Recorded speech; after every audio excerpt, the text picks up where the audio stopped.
Hello बच्चों, क्या हाल चाल। तो भैया कैसे हो सब लोग? बढ़िया। हाँ भाई, थोड़ा लास्ट क्लास में एक्चुअली थोड़ी मौसम ना बदल रहे हैं, और मौसम बदलते टाइम में थोड़ा भी इक्विलिब्रियम एस्टैब्लिश करते टाइम कंबल और नींद के बीच में थोड़ी ऊपर नीचे हो जाती हैं। तो सॉरी, कुछ क्लासेस लास्ट कल की क्लास अपनी कैंसिल हो गई थी क्योंकि रिकॉर्ड नहीं कर पाया था मैं। बट कोई बात नहीं, कोशिश करूंगा भाई, इस वीक में ही आपका सिलेबस खत्म करना है तो इस वीक में ही करूंगा, ये प्रॉमिस है। मैं जो बात करता हूँ, हाँ, एक दो दिन डिले हो सकता है, एक दिन आगे पीछे लेक्चर हो सकते हैं, लेकिन हाँ, इस वीक में ही सिलेबस खत्म हो जाएगा तो खत्म हो जाएगा। और इवन इलेक्ट्रोकेमिस्ट्री तो बस अब 2 दिन में खत्म हो जाएगा, आज और कल की क्लास में फिनिश हो जाएगा। लेकिन हाँ, जो एक्सपेरिमेंटल पोर्शन जो ऐड किए गए हैं वो आपको मुझे लगता है सैटरडे या थर्सडे जो भी जिस दिन भी मिलना होगा मिल जाएगा। थोड़ा एक दिन ऊपर नीचे हुआ, लेकिन वो एक्सपेरिमेंटल पोर्शन भी आपको मिल जाएगा। So don't worry. अभी हम लोगों के पास बहुत ही इंपॉर्टेंट से टॉपिक्स चल रहे हैं इलेक्ट्रोकेमिस्ट्री, उसके ऊपर फोकस करते हैं, ठीक है ना भैया। मौसम बदल रहा है, साथ साथ में आपकी जिंदगी भी बदलने वाली है जल्दी ही, तो जिंदगी बदलने के लिए तैयार हो जाइए। और एकदम होता है ना कि सीट की बेल्टी मतलब बांध लीजिए, अच्छे से बांध लीजिए। रीजन क्या है कि भैया यहां पर अब उड़ान मतलब भरने ही वाले हैं, ज्यादा टाइम नहीं लगेगा। ओके, तो चलो भाई देखेंगे हम लोग क्या क्या हो सकता है, किस तरह की चीजें हो सकती हैं, ठीक है। चलो, हम लोग लास्ट क्लास में कुछ कर चुके हैं, तो आइए उसके ऊपर थोड़ा सा डिस्कशन कर लेते हैं। लास्ट क्लास में इलेक्ट्रोकेमिस्ट्री चालू किया था, हम लोगों ने देखा था कि भैया केमिकल एनर्जी और इलेक्ट्रिकल एनर्जी के बीच में जो कन्वर्जन है, केमिकल एनर्जी और इलेक्ट्रिकल एनर्जी के बीच का जो कन्वर्जन है, केमिकल और इलेक्ट्रिकल एनर्जी का, वही प्यारा सा कन्वर्जन, केमिकल और इलेक्ट्रिकल एनर्जी के जो बीच का प्यारा सा जो कन्वर्जन है, इधर से इधर जाएंगे तो इधर से इधर जाने पे इधर हम लोग यूज करते हैं इलेक्ट्रोकेमिकल सेल, इधर हम लोग यूज करते हैं इलेक्ट्रोकेमिकल सेल, इधर हम लोग क्या यूज करते हैं इलेक्ट्रोकेमिकल सेल, और इधर हम लोग क्या यूज करेंगे इलेक्ट्रोलिटिक सेल, इधर हम लोग क्या यूज करेंगे इलेक्ट्रोलिटिक सेल। ये इलेक्ट्रोलिटिक सेल इलेक्ट्रोलिसिस आज आ सकता है, नहीं तो कल तो आएगा ही आएगा, और कल उसके बाद बैटरीज वैटरीज करके फिनिश हो जाएगा हम लोग का चैप्टर, ठीक है ना। केमिकल एनर्जी इलेक्ट्रिकल एनर्जी की बात हो रही थी। इलेक्ट्रोकेमिकल सेल में मैंने बनाया था इधर एनोड बनाया था, इधर मैंने बनाया था एनोड, इधर क्या बनाया था कैथोड, इधर बनाया था एनोड, इधर क्या बनाया था कैथोड। यहां से लेकर यहां तक की, यहां से लेकर यहां तक जोड़ने को हम लोग क्या बोल देते थे सर, ये क्या था सॉल्ट ब्रिज। इसकी सारी कंडीशंस हम लोगों ने पढ़ ली थी सॉल्ट ब्रिज की, कि सॉल्ट ब्रिज कैसे कैसे काम करता है, किस तरह से काम करता है, केमिकल एनर्जी इलेक्ट्रिकल एनर्जी के आपस का कन्वर्जन पढ़ लिया था। ये प्यारी प्यारी बातें हमारी होने लगी थी। उसके बाद हम लोगों ने रिप्रेजेंटेशन देखा, किसी बैटरी का रिप्रेजेंटेशन, तो sir A B C, anode bridge cathode पे दिखाएंगे। एनोड जो होगा उस पे क्या देखते हैं हम लोग, अगर एनोड को करना है तो हाईएस्ट ऑक्सीडेशन पोटेंशियल देख लीजिए, हाईएस्ट ऑक्सीडेशन पोटेंशियल देख लीजिए, हाईएस्ट ऑक्सीडेशन पोटेंशियल देख लीजिए। अगर मैं ब्रिज की बात करूं या कैथोड की बात करूं तो यहां पर हाईएस्ट रिडक्शन पोटेंशियल देख लीजिए। सर हमने ये सब चीजें पढ़ ली थी। ऑक्सीडेशन पोटेंशियल और रिडक्शन पोटेंशियल क्या होता है, एक बार ध्यान से सुनिएगा। ऑक्सीडेशन पोटेंशियल क्या बताता है, टेंडेंसी। अगर मेरी ऑक्सीडेशन पोटेंशियल ज्यादा है तो मतलब मेरी खुद की टेंडेंसी ऑक्सीडाइज होने की ज्यादा है। अगर मैं खुद को ऑक्सीडाइज करूंगा तो सामने वाले को क्या करूंगा, सामने वाले को क्या करूंगा, रिड्यूस करूंगा। तो सर रिड्यूसिंग एजेंट अपने पास रिडक्शन पोटेंशियल क्या हो जाएगा, कम हो जाएगा। तो हाईएस्ट और reduction potential, sorry oxidation potential, अगर ऑक्सीडेशन पोटेंशियल अच्छा है तो मतलब मैं अच्छा रिड्यूसिंग एजेंट हूं, क्योंकि मैं खुद को ऑक्सीडाइज करूंगा। सर हाईएस्ट रिडक्शन पोटेंशियल मतलब मेरी रिडक्शन पोटेंशियल ज्यादा है, मतलब मैं खुद को रिड्यूस करना चाहता हूं, दूसरे को क्या करूंगा ऑक्सीडाइज करूंगा, मतलब बेस्ट ऑक्सीडाइजिंग एजेंट होगा। ये बातें हमने करी थी ए बी सी में।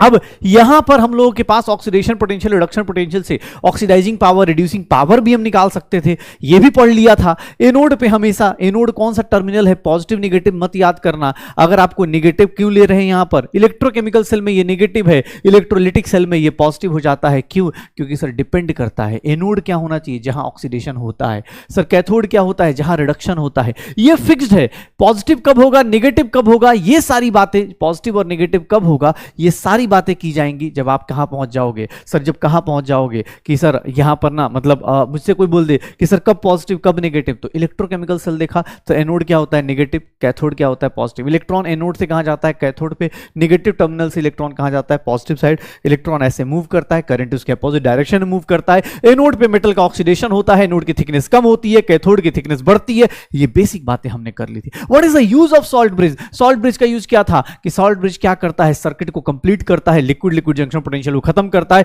सॉल्ट ब्रिज के अंदर इलेक्ट्रोलाइट्स होते हैं, उन इलेक्ट्रोलाइट्स की भैया क्या टेंडेंसी होती है, उन इलेक्ट्रोलाइट्स की टेंडेंसी, उन इलेक्ट्रोलाइट्स की कंडीशन क्या थी कि सर वो इलेक्ट्रोलाइट्स कैसे होंगे, सर वो इलेक्ट्रोलाइट्स कैसे होंगे, वो इलेक्ट्रोलाइट्स सर हम लोग कैसे देखेंगे, वो इलेक्ट्रोलाइट्स के बारे में अगर हम बात करेंगे, उन इलेक्ट्रोलाइट्स के बारे में अगर हम बात करेंगे तो उन इलेक्ट्रोलाइट्स के बारे में हम कैसे बात करेंगे कि सर वो सारे इलेक्ट्रोलाइट्स, उन इलेक्ट्रोलाइट्स के बारे में अगर हमसे कोई पूछे तो हम वो सारे इलेक्ट्रोलाइट्स के बारे में बोलेंगे कि भैया तुम एक काम करो, तुम दो कंडीशन सेटिस्फाई करना, तुम जाके एक तो रिएक्शन मत करना और दूसरी चीज दोनों की वेलोसिटी क्या होगी, इक्वल होगी, दोनों की वेलोसिटी क्या होगी, इक्वल होगी, दोनों की वेलोसिटी क्या हो जाएगी, इक्वल हो जाएगी। तो ये बेसिक बातें हो गई ABC, salt bridge, anode, cathode. अब हम लोग यहां पर किसी बैटरी का पोटेंशियल अगर निकालना चाहें, अगर मैं किसी बैटरी का स्टैंडर्ड EMF निकालना चाहूंगा तो E0 सेल मैंने पढ़ा था कि सर जिसका जो ऑक्सीडेशन पोटेंशियल ले लीजिए, ऑक्सीडेशन पोटेंशियल कहां लीजिएगा, एनोड पे, क्योंकि एनोड पे ऑक्सीडेशन हो रहा है,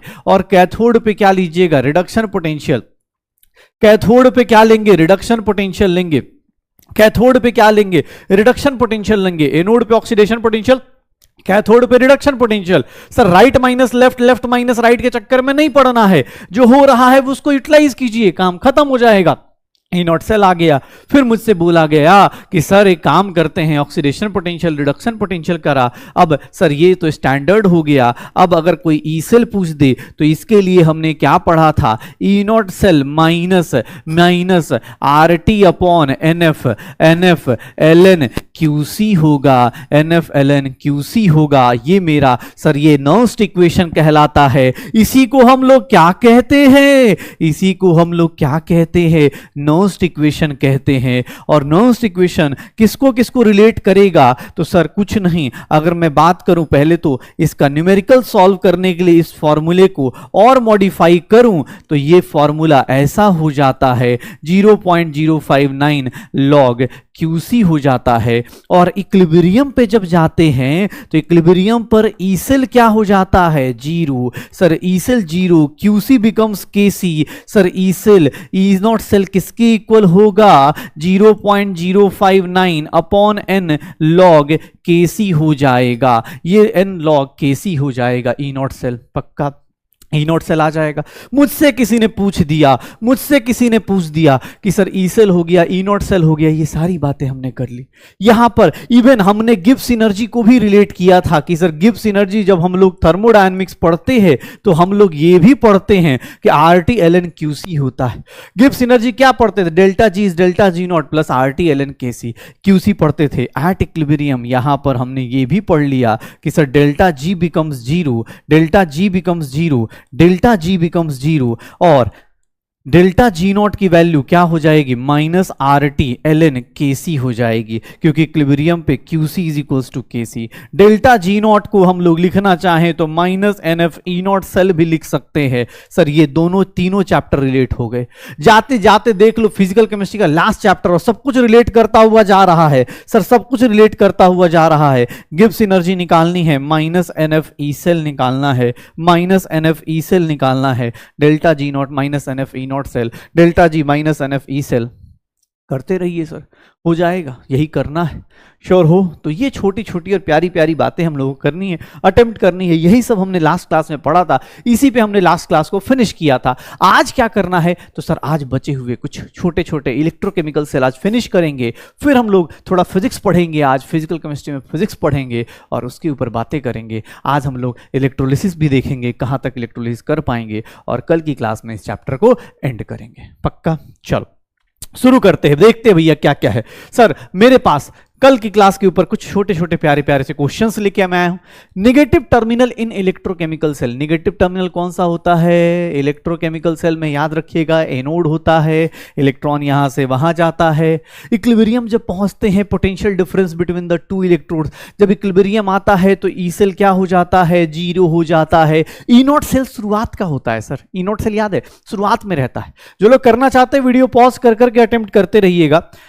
सर क्या होगा, नर्स्ट इक्वेशन, ऑक्सीडेशन पोटेंशियल किसी का बताना हो, मान लो कोई मेटल है, मेटल अपना ऑक्सीडाइज हो रहा है, मेटल अपना ऑक्सीडाइज हो रहा है, इसका ऑक्सीडेशन पोटेंशियल बताना है। सर मेटल का स्टैंडर्ड स्टेट क्या होता है? सॉलिड। ये क्या होगा? एक्वस। इसी का ऑक्सीडेशन पोटेंशियल का इक्वेशन लिख दीजिए। ई सेल क्या होता था? ई नॉट सेल माइनस 2.303 अन R T upon n F, यही होता था। तो sir R T upon minus पे आते हैं, R T upon n F log, sir product में क्या है? M plus N divided by M. Sir लगता तो यही है, सब लोगों को लग भी रहा होगा बी होगा, लेकिन आंसर क्या होगा? सी होगा। क्यों? क्योंकि सर मेटल जो सॉलिड में होता है उसका एक्टिव मास कितना लेते हैं? इक्विलिब्रियम से पढ़ते आ रहे हैं, सॉलिड का एक्टिव मास कितना होता है? 1 होता है। तो लिखने को आप लिख सकते हो, लेकिन एग्जैक्ट अगर करेक्ट इक्वेशन कोई पूछेगा तो करेक्ट इक्वेशन ये आएगा, प्रोडक्ट अपॉन रिएक्टेंट आएगा। पक्का? सर देख लो कैसे प्यारे प्यारे से क्वेश्चन है। अगर कोई ई नॉट सेल अगर आपका पॉजिटिव है, ई नॉट सेल अगर आपका पॉजिटिव है, तो सर इसका मतलब क्या है? Delta ji will be less than zero, delta G not will be less than zero, तो ये हटा दीजिए। गिब्स एनर्जी अगर लेस देन जीरो है, मतलब इक्विलिब्रियम कांस्टेंट भी क्या होना चाहिए? स्पॉन्टेनियस प्रोसेस है, स्पॉन्टेनियस प्रोसेस के लिए इक्विलिब्रियम कांस्टेंट का ग्रेटर देन 1 होना जरूरी है, क्योंकि आपको ही पता है इक्विलिब्रियम कांस्टेंट अगर लेस देन 1 हुआ तो सर गिब्स एनर्जी की वैल्यू पॉजिटिव हो जाएगी। चलिए अगला क्वेश्चन देखिएगा, बहुत ही प्यारा सा क्वेश्चन है, बहुत ही प्यारा सा, आप करके देखिए, इस पे पता चल जाएगा। क्या बोल रहा है कि सर ई नॉट सेल दिया हुआ, इक्विलिब्रियम कांस्टेंट निकालना है। What is E naught cell? E naught cell हमने पढ़ा तो था 0.059 अपॉन एन लॉग केसी था। अरे भैया केसी था, अब पुट कर लीजिए, इसकी वैल्यू 0.59, ये 0.059 अपॉन एन की वैल्यू 1 है लॉग केसी। सर ये वैल्यू देखेंगे, ये 10 टाइम्स हो गया, लॉग केसी की वैल्यू कितनी आ गई? 10 हो गई। यहां बेस 10 होता है, केसी की वैल्यू क्या हो जाएगी? 10 की पावर 10 हो जाएगी। सर सारे शॉर्टकट लगाइए, आंसर निकाल दीजिए, आंसर निकाल दीजिए सारे शॉर्टकट यूज करके। पक्का? बहुत बढ़िया।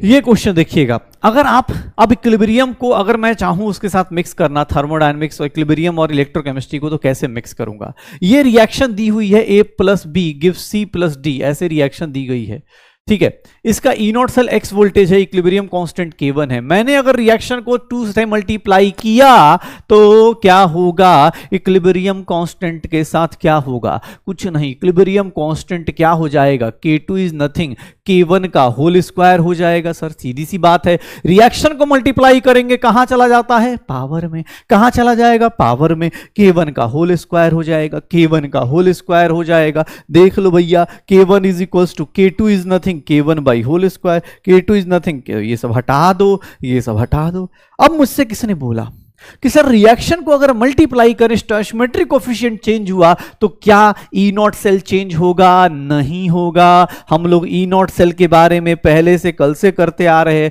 ई नॉट सेल क्या होता है उसको सर फर्क नहीं पड़ता। ई नॉट सेल हमेशा किस पे डिपेंड करता है? ई नॉट सेल हमेशा सर उसको एक बार स्टैंडर्ड कंडीशन दे दी, उसकी वैल्यू चेंज नहीं होगी। रिएक्शन को 2 से मल्टीप्लाई करो चाहे 5 से मल्टीप्लाई करो, ई नॉट सेल को फर्क नहीं पड़ता, ई सेल को फर्क पड़ सकता था। चलिए अगला क्वेश्चन देखिएगा। सर ये देखिए, ये क्वेश्चन मैंने होमवर्क भी दिया था आपको, शायद याद हो। इसमें मैंने बोला था इक्विलिब्रियम कांस्टेंट निकालना है। इक्विलिब्रियम कांस्टेंट कैसे निकालेंगे? ध्यान सुनिएगा। सर जो ये दिया गया है, ये ईएमएफ दिया गया है, ई सेल दिया गया है, ई सेल दिया गया है, ई नॉट सेल आएगा तभी इक्विलिब्रियम कांस्टेंट। देखो कोई पूछे इक्विलिब्रियम कांस्टेंट निकालना है तो अरे भैया इक्विलिब्रियम कांस्टेंट कैसे निकालोगे? सर ऐसे निकाल सकते थे, लॉग केसी, आप ऐसे ही निकालोगे। सर अब ये एक बात बताओ, इक्विलिब्रियम कांस्टेंट निकालना है तो मैं ऐसा लिख सकता हूं कि sir log Kc is nothing, log Kc is nothing, sir ये n times E naught cell divided by 0.059। और अगर मैं Kc की वैल्यू निकालने जाऊं तो 10 टाइम्स 10 की पावर, Kc की वैल्यू कितनी आ जाएगी? Kc की वैल्यू कितनी आ जाएगी? 10 की power n times E naught cell divide by 0.059।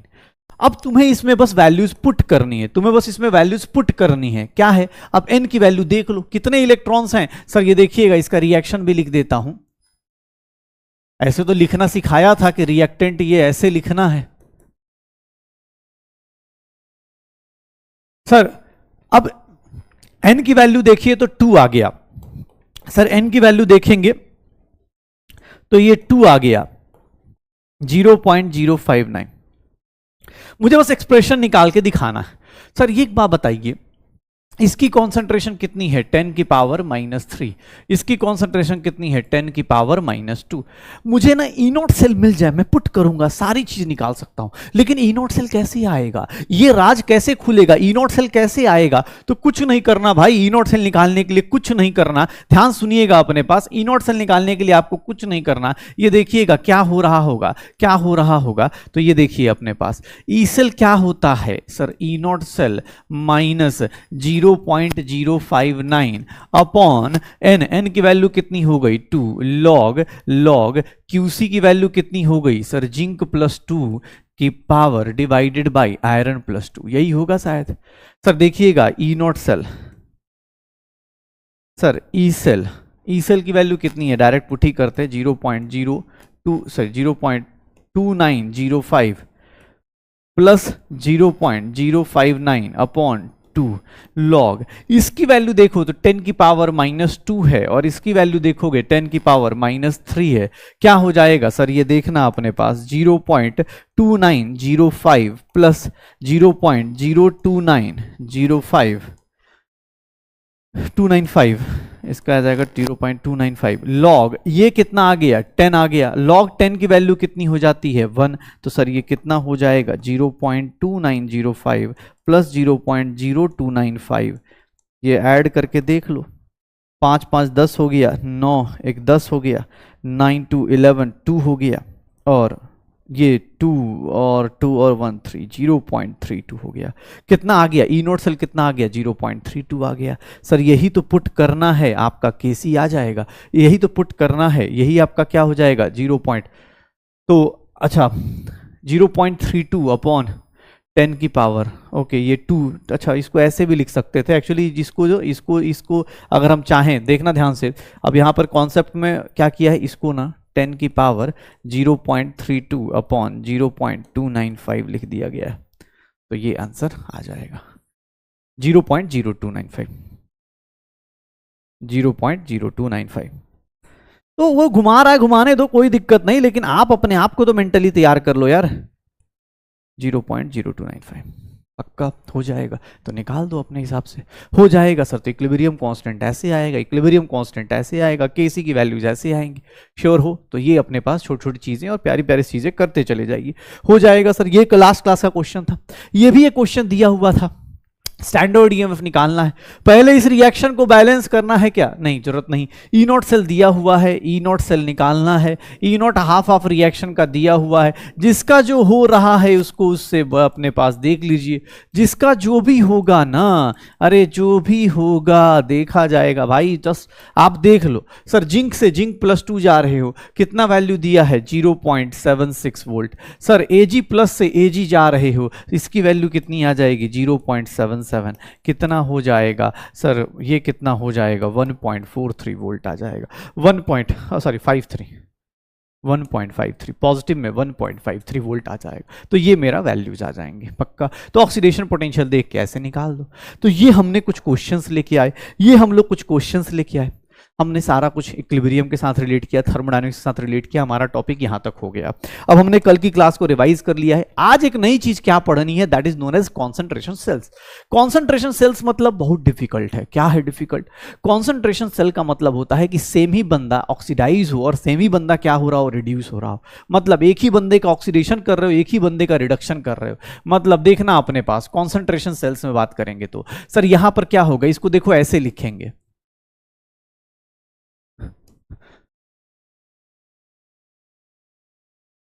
ये ऐसे ऑक्सीडाइज और रिड्यूस होगा।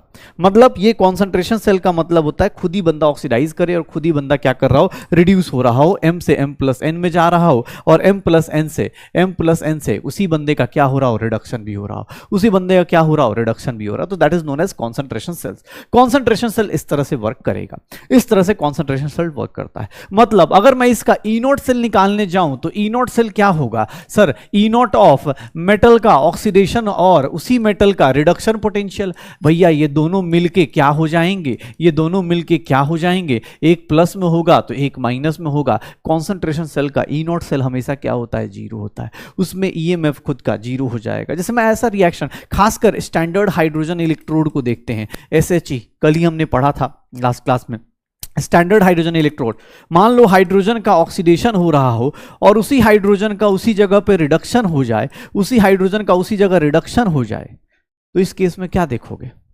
देख लो सर, इस केस में आप इसका भी वैल्यू जीरो, इसका भी वैल्यू जीरो, सबका क्या हो जाएगा? जीरो हो जाएगा। ई नॉट सेल इसको बोलते हैं अपने पास, जब भी हमें बोला जाए तो याद रखिएगा कॉन्सेंट्रेशन सेल का मतलब जिस सेम मेटल का ऑक्सीडेशन, सेम मेटल का रिडक्शन। ये क्यों यूज होता है, कॉन्सेंट्रेशन सेल क्यों बनाते हैं? क्योंकि ना हमें सर क्या करना होता है, हमें प्यूरिफिकेशन ऑफ मेटल्स में यूज करते हैं कॉन्सेंट्रेशन सेल। हम इलेक्ट्रोलिसिस के थ्रू जब प्यूरिफिकेशन ऑफ मेटल करते हैं ना, कॉन्सेंट्रेशन सेल यूज होता है used during purification of metal. मतलब सेम मेटल का अगर प्यूरिफिकेशन कर रहा है, प्यूरिफिकेशन ऑफ कॉपर, जिंक, इन सब के लिए यूज करते हैं, इन मेटल्स का प्यूरिफिकेशन करने के लिए यूज करते हैं। मतलब सेम मेटल को ऑक्सीडाइज करेंगे, सेम मेटल को रिड्यूस करेंगे। फायदा क्या होगा ये देखना, फायदा जैसे मान लो मैं कॉपर का कर रहा हूं फॉर एग्जाम्पल, ऐसा कर दिया सर, ये जो कॉपर होगा, ध्यान सुनिएगा, ये जो कॉपर होगा और यहां पर जो कॉपर +2 फिर से किस में कन्वर्ट कर रहा है? कॉपर में कन्वर्ट कर रहा है। ये जो होगा वो एनोड की कहानी है, ये जो है कैथोड की कहानी है। तो ये कॉन्सेंट्रेशन जो होगा एनोड का होगा, ये कॉन्सेंट्रेशन कहां का होगा? कैथोड का होगा। ध्यान सुनिएगा, अगर मैं इसकी कॉन्सेंट्रेशन Ca लिख देता हूं और इसकी कॉन्सेंट्रेशन Cc लिख देता हूं, Cc लिख देता हूं, तो ध्यान सुनिएगा, अगर मैं इसका सर ई नॉट सेल कितना होगा? Zero. What is E cell?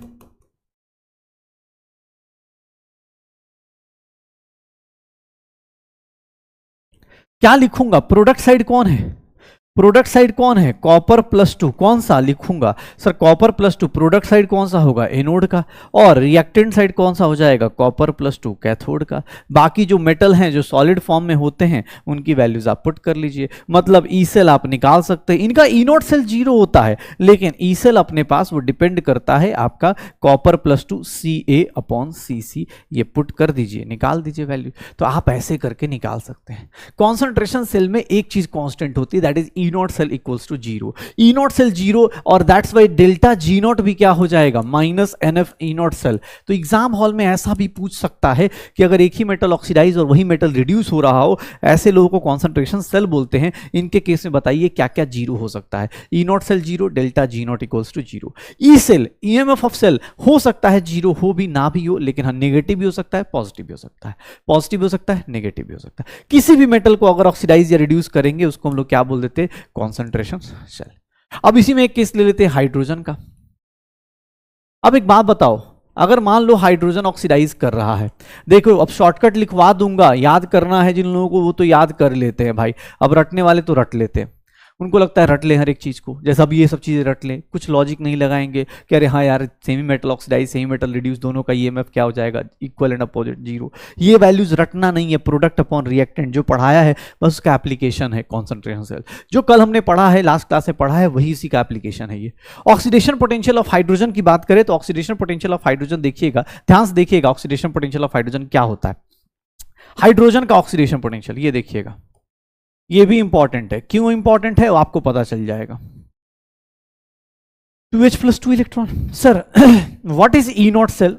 E naught hydrogen से H+ का कितना होता है? जीरो होता है, ये तो हमने पढ़ा ही है इलेक्ट्रोकेमिकल सीरीज में, यही तो पढ़ा है कि हाइड्रोजन के रेस्पेक्ट में बात करेंगे। इलेक्ट्रोकेमिकल सीरीज कितने लोगों को याद हुई है बताइएगा, जल्दी से जल्दी याद कीजिएगा मेरे साथ साथ। क्या था कहानी? पानी की कहानी थी। लेकर भारत सरकार का नाम, लेकर भारत सरकार का नाम मांगो ऑल मिनरल वाटर, लेकर भारत सरकार का नाम मांगो ऑल मिनरल वाटर। जिद करो फिर चाहे सीएम हो चाहे डीएम हो, फिर करो फिर चाहे सीएम हो चाहे डीएम हो, कोई नहीं सुनने वाला अब तो बस प्रभु है, कोई नहीं सुनने वाला अब तो बस प्रभु है मतलब हाइड्रोजन। उसके बाद क्यों इंडिया आगे होगा ब्रो, क्यों इंडिया आगे होगा ब्रो?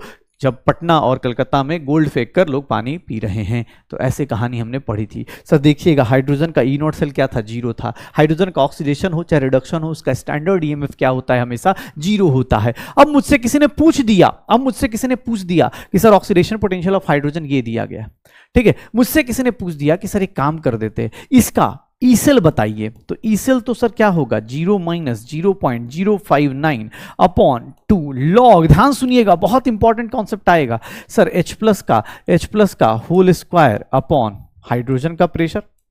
मान लो हाइड्रोजन गैस है यहां पर, तो सर गैस का प्रेशर यही आएगा। पक्का। अच्छा कोई बोले sir concentration upon pressure put कर दिया, यूनिट डायमेंशन से गलत हो रहा है। नहीं भैया, गलत इसलिए नहीं होगा क्योंकि लॉग जो वैल्यू देता है ना, लॉग की आप फिजिक्स में पढ़ते हो, जो लॉग की वैल्यूज बाहर आती हैं वो यूनिटलेस होती हैं। लॉग की वैल्यू जो बाहर आती है वो यूनिटलेस होती हैं, कोई टेंशन नहीं। एक चीज देखिएगा, यहाँ एक इंपॉर्टेंट चीज क्या डिराइव करना चाहता हूं मैं, और नॉर्मली इन जनरल हम जो रिएक्शन करते हैं, याद करिएगा स्टैंडर्ड में, तो प्रेशर ऑफ हाइड्रोजन को हम लोग कितना ले लेते हैं, 1 बार ले लेते हैं, 1 बार ले लेते हैं। तो इसको हटा दो और ये 2 जो है पावर का 2 बाहर आ जाएगा, लॉग H प्लस हो जाएगा। सर ऑक्सीडेशन पोटेंशियल देखिएगा, एक चमत्कार दिखाना चाहता हूं। What is E of hydrogen से H प्लस, कितने लोग इस चमत्कार को फील कर पा रहे हैं? ई ऑफ हाइड्रोजन से H प्लस, कितने लोग इस चमत्कार को फील कर पा रहे हैं? 0.059 इंटू पी एच, 0.059 इंटू क्या हो जाएगा, pH हो जाएगा, इंटू क्या हो जाएगा, pH हो जाएगा। कैसे हो रहा है ये देख लीजिए, कैसे हो रहा है ये देख लीजिए, 0.059 इंटू क्या हो जाएगा, pH हो जाएगा। पक्का। हाइड्रोजन से H प्लस जा रहे हैं, हाइड्रोजन से H प्लस जा रहे हैं, पीएच कैसे हुआ? अरे भैया पीएच याद कर भाई, पीएच का वैल्यू क्या लिखता था, माइनस लॉग H प्लस लिखता था। अरे भैया देख ले भाई, माइनस लॉग H प्लस। तो एग्जाम हॉल में एनसीईआरटी में भी ये क्वेश्चन दिया हुआ है। सर ये फॉर्मूला नहीं दिया एनसीईआरटी में, लेकिन ये क्वेश्चन दिया हुआ है, अभी दिखा दूंगा। अच्छा ऑक्सीडेशन पोटेंशियल ऑफ हाइड्रोजन ये आया, ऑक्सीडेशन पोटेंशियल ऑफ हाइड्रोजन ये आया। देखिएगा एक लाइन लिख रहा हूं, ई नॉट ये वैल्यू कितनी होती है, 0। लेकिन अगर E बोलूं, E हाइड्रोजन से H प्लस की, तो इसकी वैल्यू जो आपने डिराइव करी 0.059 इंटू pH लिख सकते हैं। सर ये देख लीजिएगा, ये ऑक्सीडेशन पोटेंशियल है, ये क्या है, ऑक्सीडेशन पोटेंशियल है, ये क्या है, ऑक्सीडेशन पोटेंशियल है। चलिए मुझे बताइएगा, अगर आपने सब कुछ रिवाइज करके आए हैं, आपको एक दिन का गैप भी मिला है, तो रिडक्शन पोटेंशियल अगर आपसे कोई पूछ दे, अगर रिडक्शन पोटेंशियल कोई पूछ दे, तो रिडक्शन पोटेंशियल बता सकते हैं क्या? मतलब अगर मैं ऐसा पूछ दूं, अगर मैं ऐसा पूछ दूं, तो आप सब लोग क्या इस मेरी बात से सहमत हो? इस बात से मेरी सहमत हो कि सर इसकी वैल्यू इतनी होगी, -0.059 इंटू pH हो जाएगी।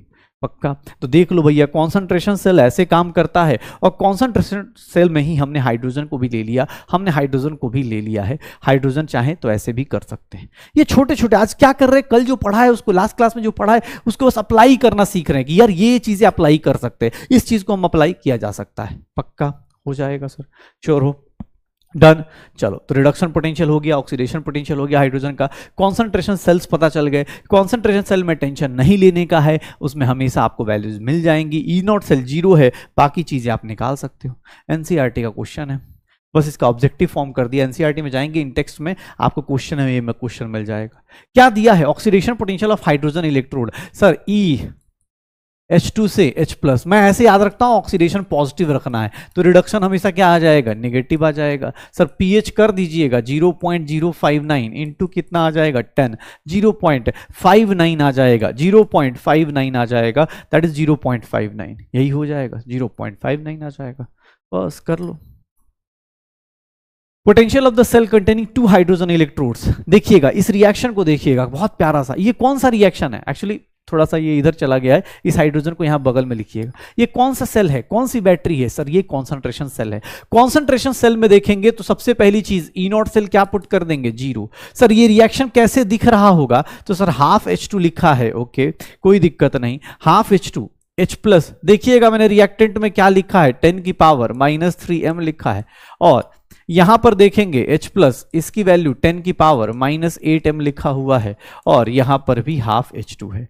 सर इस रिएक्शन में हाफ लगने से मुझे एक चीज पता चल गई कि यहां पर एक ही हाइड्रोजन का एटम है, तो एक ही हाइड्रोजन का एटम है, मतलब n की वैल्यू क्या होगी, यहां पर 1 होगी। क्यों? क्योंकि सर H2 पूरा होता तो 2 इलेक्ट्रॉन्स इन्वॉल्व होते, हाफ लिखा है तो 1 इलेक्ट्रॉन इन्वॉल्व होंगे, 1 इलेक्ट्रॉन इन्वॉल्व होंगे। और देखेंगे सर मेरे साथ साथ आपको क्या देखने को मिलेगा, ये देखिएगा, ये देखिएगा क्या मिल जाएगा आपको। सर ये देखना अपने पास, अगर मैं तुमसे बोलूं हाँ पोटेंशियल निकालना है, ई सेल निकालना है, सर 0.059 अपॉन 1।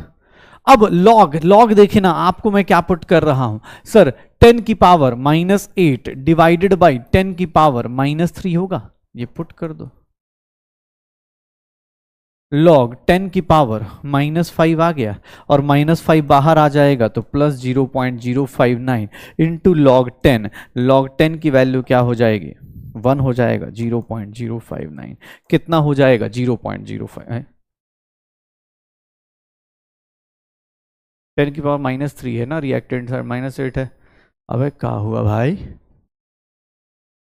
हाँ एक ही इलेक्ट्रॉन पार्टिसिपेट कर रहा है, हाइड्रोजन से H2 से हाफ H2 लिख रहा है, गैस का कुछ है नहीं, H+ की वैल्यू 10 की पावर -8 है, ये 10 की पावर -3 हो गया। तो अच्छा हो सॉरी इंटू 5 करेंगे, अरे इंटू करें, देख रहे हो भैया, हाँ भाई देख रहे हो जल्दी जल्दी में कैसे मैं भी गलत कर रहा हूँ सर, 5 टाइम्स, तो 5 टाइम्स कितना हो जाएगा, कह रहा हूँ भाई गलत कैसे आ गया, खुद पे डाउट आ गया। हाँ 0.295 वोल्ट, 0.295 वोल्ट ये हो गया। अब ऑप्शन यही है तो पॉजिटिव ले लेते हैं पक्का, तो ये ई नॉट सेल है। अब आपको कॉन्सेंट्रेशन सेल बोलूं चाहे हाइड्रोजन का बोलूं, ई नॉट सेल हमेशा क्या करना है, कॉन्सेंट्रेशन सेल हो तो 0 ले लेना, कहानी करते रहना, पक्का हो जाएगा सर, कॉन्सेंट्रेशन सेल हो जाएगा। कॉन्सेंट्रेशन सेल में अगर ऐसे क्वेश्चन मिल गए हाइड्रोजन वाला या कोई भी बंदा जो ऑक्सीडाइज और रिड्यूस एक ही टाइम पे हो रहा है, तो उसके केस में ई नॉट सेल 0 पुट करना है, एन निकालिए और उसके बाद देख लीजिए अपने पास, उसके बाद देख लीजिएगा। चलो भाई अब देखना अपने पास, अब मेरे पास क्या आता है, तो कॉन्सेंट्रेशन सेल हो गया। अब यहां पर एक इलेक्ट्रोकेमिकल सेल का लास्ट चीज, इलेक्ट्रोकेमिकल सेल में हम लोग लास्ट टाइप पढ़ रहे हैं।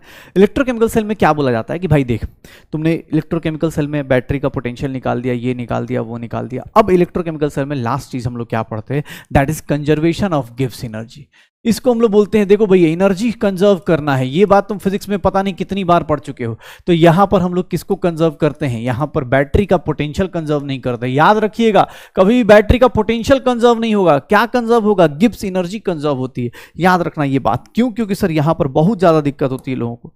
क्या होता है कि सर कहीं ऐसा लिखा हुआ, ध्यान से देखना, मैं ऐसा लिख दूं A+2 जा रहा है, इसकी वोल्टेज ई नॉट इसका क्या दिया है, x दिया है, x वोल्टेज। सर A+2 से A+3 जा रहे हैं, इसका वैल्यू ई नॉट कितना दिया है, y वोल्टेज दिया है। सर पता है अगर मैं आपसे ये पूछ दूं तो पता है बहुत सारे लोग होंगे जो फटाफट x+y लिख देंगे। अगर आपने ऐसा करने की जरूरत करी तो आप सीधा सीधा -5 लेके जा रहे हैं, -5 लेके आप सिलेक्शन से बाहर जा रहे हैं। याद रखिएगा पोटेंशियल कंजर्व होना जरूरी नहीं है, पोटेंशियल कंजर्व नहीं होता, आंख बंद करके पोटेंशियल मत कंजर्व कर दीजिएगा। हाँ आपका गिब्स एनर्जी जरूर कंजर्व होगा, आप उसका ई नॉट सेल x+y नहीं लिख सकते।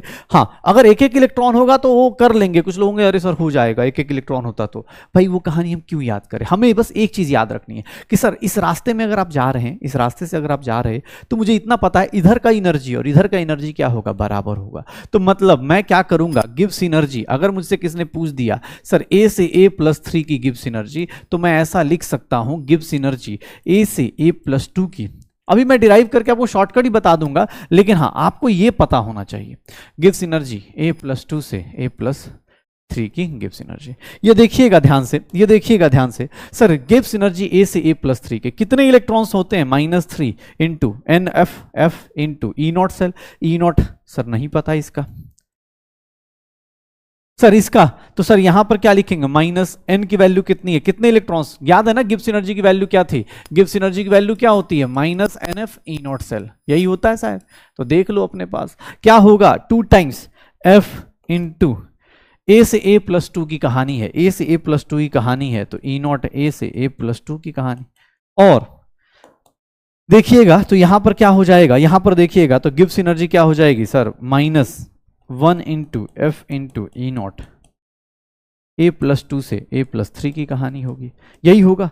सर देखना अपने पास F कॉमन है, माइनस कॉमन है, हटा दिया, 3 टाइम्स ई नॉट A से A+3 की कहानी जो होगी वो 2 टाइम्स ई नॉट A से A+2 की कहानी होगी। और सर ई नॉट A+2 से A+3। अब सबकी वैल्यूज पुट कर दीजिए तो आपको मिल जाएगा A से A+3 की जो वैल्यू है वो कितनी हो जाएगी, 2 टाइम्स x+y डिवाइड बाई क्या आ जाएगा, 3 आ जाएगा। देख लो आप कितना बड़ा ब्लंडर कर रहे थे। अगर आपने पोटेंशियल कंजर्व कर दिया तो आपसे बहुत बड़ा ब्लंडर हो जाता, आपसे बहुत बड़ा ब्लंडर हो जाता, ठीक है ना। तो ध्यान रखिएगा इस तरह की चीजों का, जब भी आपसे कोई क्वेश्चन पूछे तो आप इस बात का ध्यान रखिएगा। अच्छा इसका शॉर्टकट क्या है, तो कुछ नहीं करना, मैं हमेशा बोलता हूं इसका शॉर्टकट क्या है, तो कुछ नहीं। सर यहां कितने इलेक्ट्रॉन्स का चेंज हो रहा है, 2 का ना, तो उसकी पोटेंशियल को 2 से मल्टीप्लाई कर दो। यहां पर कितने का चेंज हो रहा है, 1 का ना, तो 1 से मल्टीप्लाई कर दो। डिवाइड बाई टोटल चेंज कितना है, 3 का, डिवाइड बाई टोटल चेंज कितना हो गया, 3 का। मतलब तुम्हें कहीं कुछ ऐसा क्वेश्चन मिल जाए, ध्यान सुनना, अगर मैं ऐसा क्वेश्चन दे रहा हूं, B है मान लो, X है, x+2 से x+4 दे रहा हूं और x+7 दे रहा हूं, इसकी वैल्यू x वोल्ट है, इसकी वैल्यू y वोल्ट है, x हवाई हटा देता हूं, इसकी वैल्यू अपने पास देखना a वोल्ट है और इसकी वैल्यू b वोल्ट है। मैं तुमसे इसका वैल्यू पूछ दूं, सर इसका E0 बताइए x+2 से x+7, आप लोगों में से कितने लोग हैं जो बता सकते हैं? क्या शॉर्टकट बोला? सर इसको कितने का चेंज है, 2 टाइम्स कर दीजिए a का, इसमें कितने का चेंज है 3, तो 3 टाइम्स b का, और टोटल कितने इलेक्ट्रॉन्स का चेंज होगा? बस 1 मिनट में आंसर निकाल दो। एग्जाम हॉल में कुछ नहीं करना, आप अपना सब चार्ट बना लीजिए, कहानी शुरू कर दीजिए। ये देखिएगा, क्या रुको,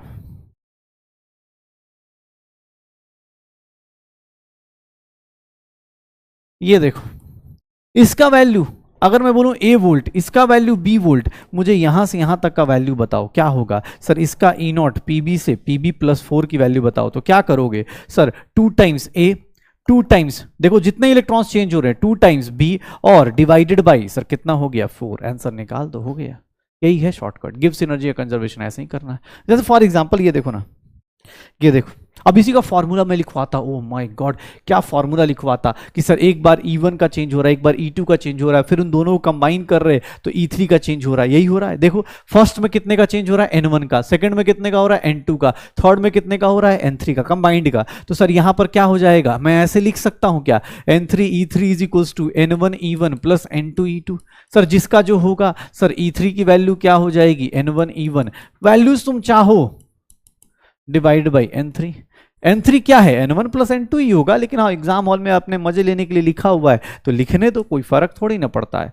कंजर्वेशन ऑफ गिव्स एनर्जी लगा देना, कंजर्वेशन ऑफ गिव्स एनर्जी लगा देना। कॉपर +2 से कॉपर प्लस जा रहे हैं तो इतना इलेक्ट्रॉन एनर्जी है, इतना वोल्टेज है, इतना वोल्टेज है, बताइए इसका निकालिए। देखिएगा कॉपर +2 से एग्जाम हॉल में ऐसा दिया है, कॉपर +2 से कॉपर +1, और इधर क्या दिया है, कॉपर दिया है, बस इसमें डायरेक्शन का थोड़ा, हाँ नहीं ये रहा, इसका E0, इसका वैल्यू कितना है 0.15 वोल्ट, इसका वैल्यू कितना है 0.50 वोल्ट। अब कितने लोग हड़बड़ी में क्या करेंगे, देखना कितने लोग जल्दी से जल्दी दोनों को ऐड कर देंगे, करिए ऐड, पता चला आपका मार्क्स गया। जल्दी जल्दी ऐड करोगे 0.65 वोल्ट आ जाएगा, बेटा तुम्हारे लिए ही ये ऑप्शन दिया है, 0.65 वोल्ट आंसर नहीं होगा। क्यों? क्योंकि सर आपको ही पता है, सर E0 अगर Cu+2 से Cu निकाल रहे हैं तो कुछ नहीं, इसमें कितने इलेक्ट्रॉन्स का गैप है 1 × 0.15, इसमें कितने इलेक्ट्रॉन्स का गैप है 1 × 0.50, डिवाइडेड बाई सर कितना इलेक्ट्रॉन्स टोटल चेंज हो रहा है ओवरऑल, इसमें कितना इलेक्ट्रॉन्स चेंज हो रहा है 2 टाइम, कितना हो गया 0.65/2, 0.325, कितना हो जाएगा 0.325। आंसर क्या आ जाएगा, C is the correct answer, C is the correct answer, पक्का हो जाएगा, C is the correct answer. Sure हो? बस यही सब करना है भाई, यही सब करना है, और कुछ भी मेहनत नहीं करनी है, बस यही सब छोटी छोटी चीजें करते रहिए, यही सब छोटी छोटी चीजें करते रहिए, अपना काम हो जाएगा, अपना काम हो जाएगा। श्योर है? पक्का?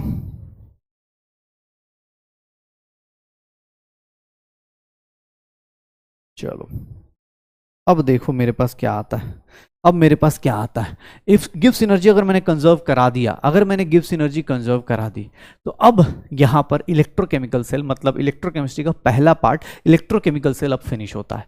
इलेक्ट्रोकेमिकल सेल अब फिनिश हो गया, अब मुझे क्या करना है, तो अब मुझसे कोई पूछे कि सर इलेक्ट्रोलाइट्स या इलेक्ट्रोलिसिस जो पढ़ते हैं हम लोग, अभी अगला कंपोनेंट जो इलेक्ट्रोलिसिस पढ़ते हैं, इलेक्ट्रोकेमिकल सेल में क्या था, हमने बोला भी था कि इलेक्ट्रोकेमिकल सेल क्या है, कि सर स्पॉन्टेनियस केमिकल रिएक्शन हो रही है, ध्यान सुनिएगा, स्पॉन्टेनियस केमिकल रिएक्शन हो रही है। स्पॉन्टेनियस केमिकल रिएक्शन में जैसे कॉपर जिंक अपने आप से रिएक्ट कर रहे थे, स्पॉन्टेनियस केमिकल एनर्जी से, इससे हमने क्या निकाला, केमिकल एनर्जी निकाला, इससे हमने क्या निकाला, केमिकल एनर्जी, और उसको कन्वर्ट कर दिया, इसको कन्वर्ट कर दिया इलेक्ट्रिकल एनर्जी में, और ये पूरा का पूरा जो कंपोनेंट है ये इलेक्ट्रोकेमिकल सेल होगा। अच्छा ठीक है, अब इसमें हमने 1-2 वर्ड यूज करे थे, इलेक्ट्रोलाइट्स वर्ड यूज करे थे यहां पर भी, और एक और चीज हमने पढ़ी कि अगर मेरे पास, देखिएगा कभी कभी क्या होता है कि भाई साहब कोई नॉन इलेक्ट्रोकेमिकल, ये देखो नॉन स्पॉन्टेनियस रिएक्शन है जो अपने आप नहीं हो रहा है, नॉन स्पॉन्टेनियस केमिकल रिएक्शन है जो अपने आप नहीं हो रहा है, नॉन स्पॉन्टेनियस केमिकल रिएक्शन है जो खुद से नहीं हो रहा है, ठीक है। तो इसके केस में हम लोग क्या बोलते हैं कि भाई यहां पर अब जो केमिकल एनर्जी चाहिए, यहां पर जो केमिकल एनर्जी चाहिए वो कौन देगा? ये जो रिएक्शन अगर मैं कराना चाहता हूं, यहां जो केमिकल एनर्जी चाहिए वो केमिकल एनर्जी कौन देगा? तो उसके लिए हमारे पास कौन आएगा? Electrical energy. और इलेक्ट्रिकल एनर्जी अब हमें देगा क्या? सर इलेक्ट्रिकल एनर्जी से हम लोग अब क्या बनाएंगे? सर यहां पर हम लोग इलेक्ट्रोलिटिक सेल करेंगे, यहां पर हम लोग इलेक्ट्रोलिटिक सेल कर लेंगे, पक्का। सर ये देख लीजिए यही होगा, यही दो प्रोसेस पढ़ रहे। ये अपना अपर हाफ फिनिश हो चुका है, ये अपना इलेक्ट्रोकेमिकल सेल फिनिश हो चुका है। अब जो बारी है वो इसकी बारी है, अब जो बारी है वो इसकी बारी है। इलेक्ट्रोलिसिस करने जाएं उससे पहले एक बेसिक सा कॉन्सेप्ट पढ़ते हैं, एक बेसिक सा कॉन्सेप्ट पढ़ते हैं। और वो बेसिक सा कॉन्सेप्ट क्या है? सर इलेक्ट्रोलाइट्स, ऑब्वियस इलेक्ट्रोलिसिस जब कराते हो तो इलेक्ट्रोलाइट्स के कंपोनेंट में ना, तो इलेक्ट्रोलाइट्स कैसे होते हैं? इलेक्ट्रोलाइट्स के अंदर जैसे आप फिजिक्स में एक फॉर्मूला जानते हैं आप सब लोग, R is equals to rho L by A. शायद ये मुझे लगता है ये फॉर्मूला सब लोग ही जानते होंगे यार, अब तो क्रैश कोर्स में हो, रिपीटर्स वाले बैच में हो, फिजिक्स में 12th में भी पढ़ा होगा, नहीं तो 2-3 बार 10th से पढ़ते आ रहे हैं। R is equals to rho into L by A. R is resistance, rho is resistivity, L is length और A is area of wire. यही होता है बेसिक। चलो आज एक काम शुरू करते हैं। अगर तुमसे कोई बात पूछ दे इलेक्ट्रोलाइट्स क्यों कंडक्ट करते हैं? इलेक्ट्रोलाइट्स याद है हमने सॉल्यूशन चैप्टर में पढ़ा था, कोई इलेक्ट्रोलाइट्स है नॉर्मली सॉलिड फेज में होगा, इलेक्ट्रोलिसिस नहीं, इलेक्ट्रो कंडक्ट नहीं करता इलेक्ट्रोलिसिस। लेकिन जैसे ही आयन बनेगा, जैसे ही आयन बनेगा, सर यहां पर आयन बनते ही वो क्या शुरू कर देगा? सर जैसे ही वो आयन बनेगा क्या शुरू कर देगा? सर इलेक्ट्रोलिसिस शुरू कर देगा। इलेक्ट्रिसिटी कंडक्ट क्यों करता है कोई इलेक्ट्रोलाइट? बिकॉज उसमें आयंस फ्लो करते हैं, इलेक्ट्रॉन्स फ्लो नहीं करते। ऑब्वियस इलेक्ट्रॉन्स तब होता ना जब कोई इलेक्ट्रॉन, इसमें इलेक्ट्रॉन्स रिलीज नहीं हो रहा है, यहां क्या हो रहा है? आयंस बन रहे हैं। तो इलेक्ट्रोलाइट्स कंडक्ट करते हैं इलेक्ट्रिसिटी बिकॉज ऑफ आयंस। अब हम लोग जब केमिस्ट्री में पढ़ते हैं तो हम फिजिक्स वालों से थोड़ा अलग पढ़ते हैं। मतलब फिजिक्स में बारे में बता दूं, पहले फिजिक्स की कुछ चीजें आपको याद करा दूं। तो सर फिजिक्स में क्या होता है? ये R इज रेजिस्टेंस, देखिएगा ध्यान से, रेजिस्टेंस को हम लोग किससे रिप्रेजेंट करते हैं? R से। इसका यूनिट क्या होता है मैं पहले ही बताया तो भाई साहब, पहले बता रहा हूं इसीलिए ओम, या फिर इसको हम लोग बहुत सारे लोग ऐसे लिख देते हैं, ओम लिख देते हैं। रेजिस्टेंस जो होता है, अगर मैं रेजिस्टेंस की बात करूं तो रेजिस्टेंस जो होगा directly proportional to length, inversely proportional to area of cross section, area, length और एरिया। तो इसीलिए हम लोग यहां पर R is nothing rho L by A लिखते हैं, where rho is known as resistivity. ध्यान से देखिएगा, रेजिस्टिविटी, या फिर इसी को हम लोग बोल देते हैं स्पेसिफिक रेजिस्टेंस, इसी को हम लोग बोल देते हैं स्पेसिफिक रेजिस्टेंस। इसका जो यूनिट होगा रेजिस्टिविटी का यूनिट जो होगा, ध्यान सुनिएगा भाई साहब, क्योंकि अब एकाएक सडनली आपका वो फिजिक्स से केमिस्ट्री में स्विच कर जाएंगे। रेजिस्टिविटी का यूनिट क्या होगा? इफ लेंथ मीटर में है, एरिया मीटर स्क्वायर में है, देन रेजिस्टिविटी का जो यूनिट होगा R, रो इज नथिंग, रो को क्या लिख देंगे sir? R into A by L. तो बस रेजिस्टिविटी का जो यूनिट होगा, unit of resistivity, sir R का यूनिट ओम मीटर। अगर ऐसा यूनिट में नहीं है, लेंथ सेंटीमीटर में है, एरिया सेंटीमीटर स्क्वायर में है, उस केस में जो यूनिट ऑफ रेजिस्टिविटी जो होगा सर वो किस पे डिपेंड करेगा? रो सेंटीमीटर में, पक्का। तो ऐसे अपने पास कुछ चीजें हैं, ये फिजिक्स की चीजें हैं जो आपको मैं याद दिला रहा हूं, क्योंकि अभी आपको फिजिक्स वाला पार्ट यहां पे रिलेट करने वाला हूं। अभी तक मैं चैप्टर रिलेट कर रहा था इलेक्ट्रोकेमिस्ट्री को केमिकल थर्मोडायनेमिक्स से, इलेक्ट्रिकल इक्विलिब्रियम से, लेकिन अब फिजिक्स भी आपका रिलेट होगा, तो एकदम तैयार हो जाइए, पक्का हो जाएगा सर। ये रो है, रेजिस्टिविटी है, ये जो होता है ये कांस्टेंट होता है, इसकी जो वैल्यू होती है, ये सब फिजिक्स में आप अच्छे से पढ़ते भी हैं, तो मैं इसके ऊपर डिस्कशन नहीं करूंगा। मैं आज यहां पर दो टाइप की, फिजिक्स और केमिस्ट्री को मिला के दो टाइप की कंडक्टेंस की बात करूंगा। रेजिस्टेंस का जस्ट अपोजिट क्या होता है? कंडक्टेंस होता है। अगर आपसे कोई पूछ देना, दो चीजें याद रखिएगा। What is conductance? कंडक्टेंस को हम लोग यहां पर केमिस्ट्री में देखेंगे तो हम लोग रेजिस्टेंस की बात नहीं करेंगे, कंडक्टेंस की बात करेंगे। एंड कंडक्टेंस इज नथिंग 1 क्या बोल देते हैं? रेजिस्टेंस। कंडक्टेंस को हम लोग क्या लिखते हैं? G लिखते हैं। तो यहां से हम लोगों के पास फॉर्मूला आ जाता है, G is nothing 1/R। Sir what is unit of conductance? ध्यान सुनिएगा, यूनिट ऑफ कंडक्टेंस क्या होगा? सर यूनिट ऑफ कंडक्टेंस अगर आपसे कोई पूछ दे तो unit of conductance ohm inverse होगा। इसको आप लोग महो भी लिख देते हो, या फिर ऐसे भी लिख सकते हो, या फिर इसको हम लोग एक वर्ड लिख देते हैं साइमन्स एस से, कैपिटल एस से रिप्रेजेंट कर देते हैं। 2-3 यूनिट्स में से कोई भी एग्जाम हॉल में दिया हो यूज कर लेना। सर अगर आप कंडक्टेंस रेजिस्टेंस का अपोजिट मानते हो तो सिमिलरली अगर मैं बोलूं कंडक्टेंस क्या होगा 1 अपॉन रेजिस्टेंस, तो वैसे ही कंडक्टिविटी होती है। और कंडक्टिविटी को हम लोग क्या बोलते हैं, हम लोग फिजिक्स में कंडक्टिविटी रेजिस्टिविटी नहीं आते फिजिक्स में, कंडक्टिविटी रेजिस्टिविटी और रेजिस्टेंस आता है, ये फिजिक्स का पोर्शन है। केमिस्ट्री में हम लोग ये सब बातें कर रहे हैं। कंडक्टिविटी किसको बोलते हैं, तो कापा बोला जाता है, प्रोनाउंस्ड एज कापा, प्रोनाउंस्ड एज, इसको हम लोग क्या बोल देते हैं, कापा बोल देते हैं, प्रोनाउंस्ड एज कापा। के की वैल्यू क्या होगी, तो 1 अपॉन, ये देखना 1 अपॉन कापा की वैल्यू क्या होगी sir, 1 upon resistivity, 1 upon specific resistance. और इसीलिए इसका जो यूनिट होगा इसका अपोजिट होगा, यूनिट क्या होगा sir, ohm inverse metre inverse होगा, तो साइमन मीटर इनवर्स लिख सकते हैं या फिर साइमन सेंटीमीटर लिख सकते हैं, तो इसका यूनिट अलग होगा। क्या होता है, conductivity is nothing 1 upon resistivity, conductance is 1 upon resistance. बस बेसिक सा फिजिक्स का ये सारा टर्म था, केमिस्ट्री में कंडक्टेंस और कंडक्टिविटी पढ़ते हैं पक्का। अब केमिस्ट्री में हम लोग क्या करते हैं, एनसीईआरटी का एक टॉपिक स्टार्ट करते हैं थोड़ा थ्योरी वाला, कंडक्टेंस ऑफ इलेक्ट्रोलिटिक सॉल्यूशन। हम लोगों के पास 2 टाइप की कंडक्टेंस आती है। एक कंडक्टेंस जो आप फिजिक्स में पढ़ते हैं, कंडक्टेंस मतलब उसको बोलते हैं मेटालिक कंडक्टेंस, वहां पे आप मेटल्स की वायर लेके चलते हैं, आप देखेंगे उसको हम लोग बोलते हैं इलेक्ट्रिकल कंडक्टेंस। ध्यान सुनिएगा, इलेक्ट्रिकल कंडक्टेंस, ये सारा एनसीईआरटी का पैराग्राफ है। इलेक्ट्रिकल कंडक्टेंस या फिर हम लोग बोलते हैं कि सर इसी को हम लोग क्या नाम देते हैं, मेटल्स के थ्रू जो होगा मेटालिक या इलेक्ट्रॉनिक कंडक्टेंस बोल देते हैं। मेटल्स इलेक्ट्रिकल कंडक्टिविटी क्यों शो करते हैं, बिकॉज उनके पास फ्री इलेक्ट्रॉन्स होते हैं, उनके पास क्या होते हैं, फ्री इलेक्ट्रॉन्स होते हैं। मेटल्स का जो कंडक्टिविटी है वो 10th class 9th class 8th class का बच्चा भी जानता है कि why metal is a good conductor of electricity, because it has a metal free electrons present in metals. और इलेक्ट्रॉनिक कंडक्टेंस की बात करें तो इलेक्ट्रॉनिक कंडक्टेंस किस किस चीज पे डिपेंड करती है, तो सर देखिएगा nature and structure of metal, obvious है जिस तरह का मेटल हो उसके पास कितने फ्री इलेक्ट्रॉन्स हैं इस पे भी डिपेंड करेगा। और सबसे इंपॉर्टेंट भैया कि सर अगर टेम्परेचर बढ़ाते हैं, अगर टेम्परेचर बढ़ाते हैं तो सर फिजिक्स में आपने पढ़ा है टेम्परेचर राइज करेंगे, तो टेम्परेचर जब राइज करते हैं तो रेजिस्टेंस ऑफ मेटल क्या होता है, रेजिस्टेंस ऑफ मेटल बढ़ता है।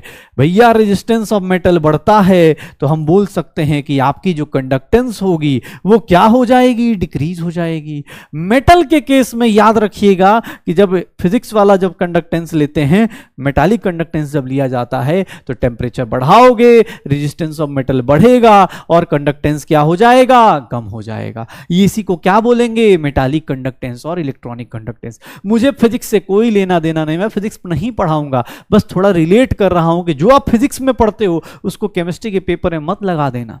केमिस्ट्री में वायर लेके नहीं चलते हम लोग, केमिस्ट्री में किसकी बात करेंगे, इलेक्ट्रोलिटिक सॉल्यूशन की। ये तो बस कंपैरिजन कर रहा हूं इलेक्ट्रिकल कंडक्टेंस और उसकी। सर केमिस्ट्री में जो कंडक्टेंस होती है ना उसको बोलते हैं केमिस्ट्री में इलेक्ट्रोलिटिक और आयनिक कंडक्टेंस।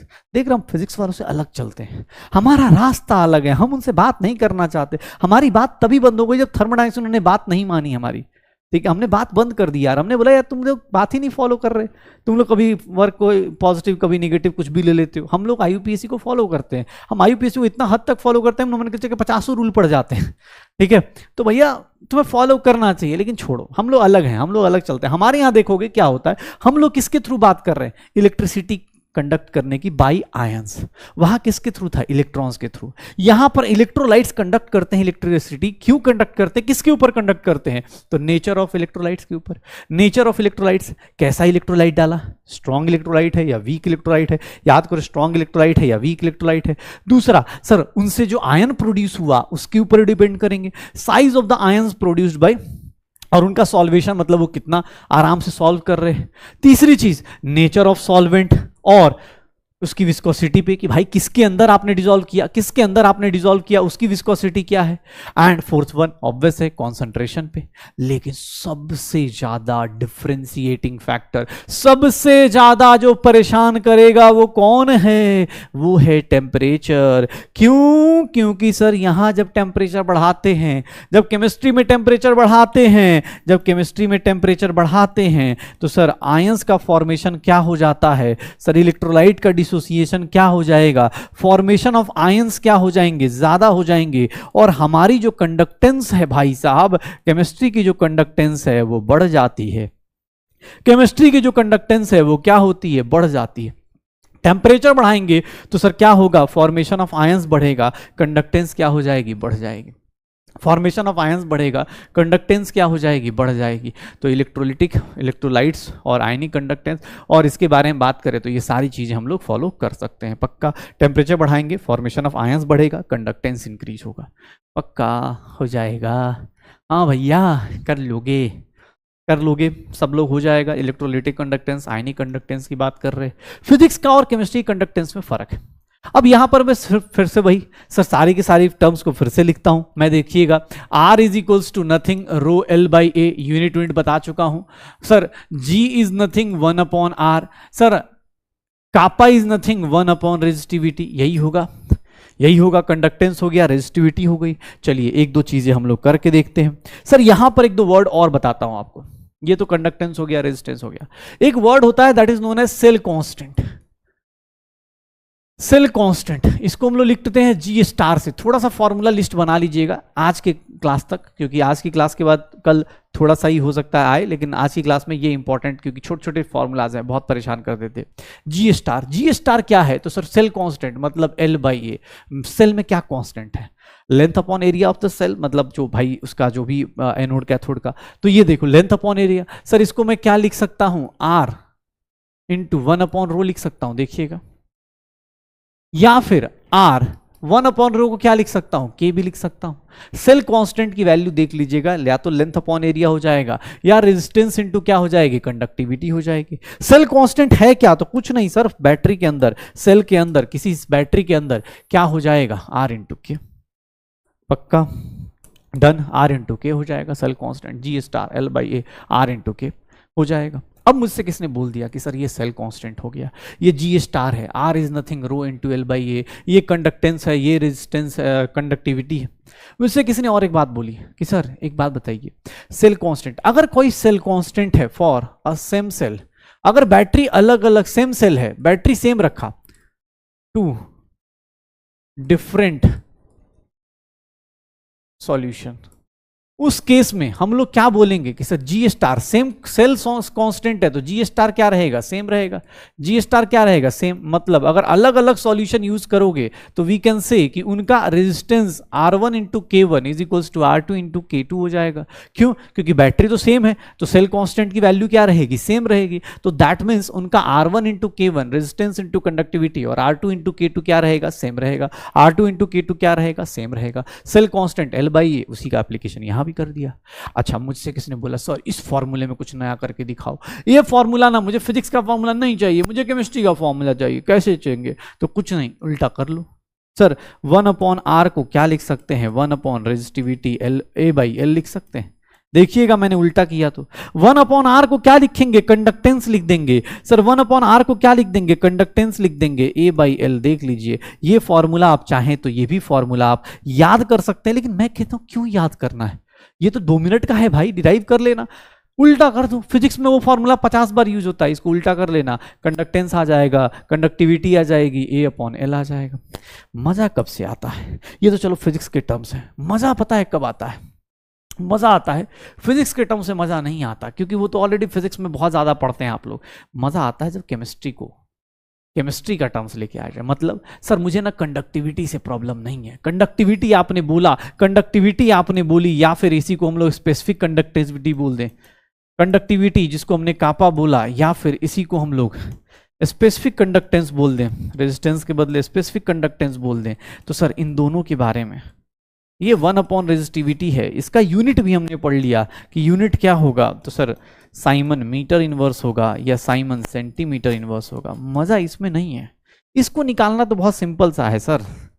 मजा पता है जब केमिस्ट्री में हम लोग आते हैं ना, तो हम लोग बात करते हैं मोलर कंडक्टिविटी की, और यहां से अब मजा आना चालू होता है। Molar conductivity is nothing lambda M naught, sir इसको पढ़ते हैं lambda M naught, lambda M naught molar conductivity, naught लगा रहा हूं, lambda M, sorry lambda M, इसको हम बोलते हैं मोलर कंडक्टिविटी। लैम्डा एम क्या कहता है, लैम्डा एम क्या कहता है, ध्यान सुनिएगा, लैम्डा एम क्या कहता है, मोलर कंडक्टिविटी। मोलर कंडक्टिविटी क्या कहती है हमारे सामने, ये देखिएगा मोलर कंडक्टिविटी में क्या होने वाला है, ये लैम्डा एम है मोलर कंडक्टिविटी। अच्छा, मोलर कंडक्टिविटी कैसे फ्लक्चुएट करेगी, ध्यान सुनना, मोलर कंडक्टिविटी कैसे फ्लक्चुएट करेगी, तो सर लेमडा एम कैसे निकाले, सर लेमडा एम निकालना है ना तो कुछ नहीं सर, कंडक्टिविटी अपॉन कॉन्सेंट्रेशन कर दें, के बाई सी कर दें सर, सिंपल सा चीज है, क्यों, कंडक्टिविटी को डिवाइड बाई मोलरिटी कर दो, सी मतलब मोलरिटी हो गई, कॉन्सेंट्रेशन सी मतलब क्या हो गया molarity, C is nothing molarity या फिर कॉन्सेंट्रेशन, मोलरिटी या फिर कॉन्सेंट्रेशन, कंसंट्रेशन से डिवाइड कर दो सर आ जाएगा। अब मोलारिटी का यूनिट क्या होता है, मोल्स पर लीटर होता है। ध्यान से सुनिएगा भाई साहब, यहां से आपकी जिंदगी बदलने वाली है, कैसे ये सुनिएगा और समझिएगा। सर आपने बोला लेमडा एम के बाई सी होगा, सर मोल्स पर लीटर, के का यूनिट क्या होता है, साइमन मीटर इनवर्स या Simon centimetre inverse. Sir litre, 1 litre की बात करते हैं अगर,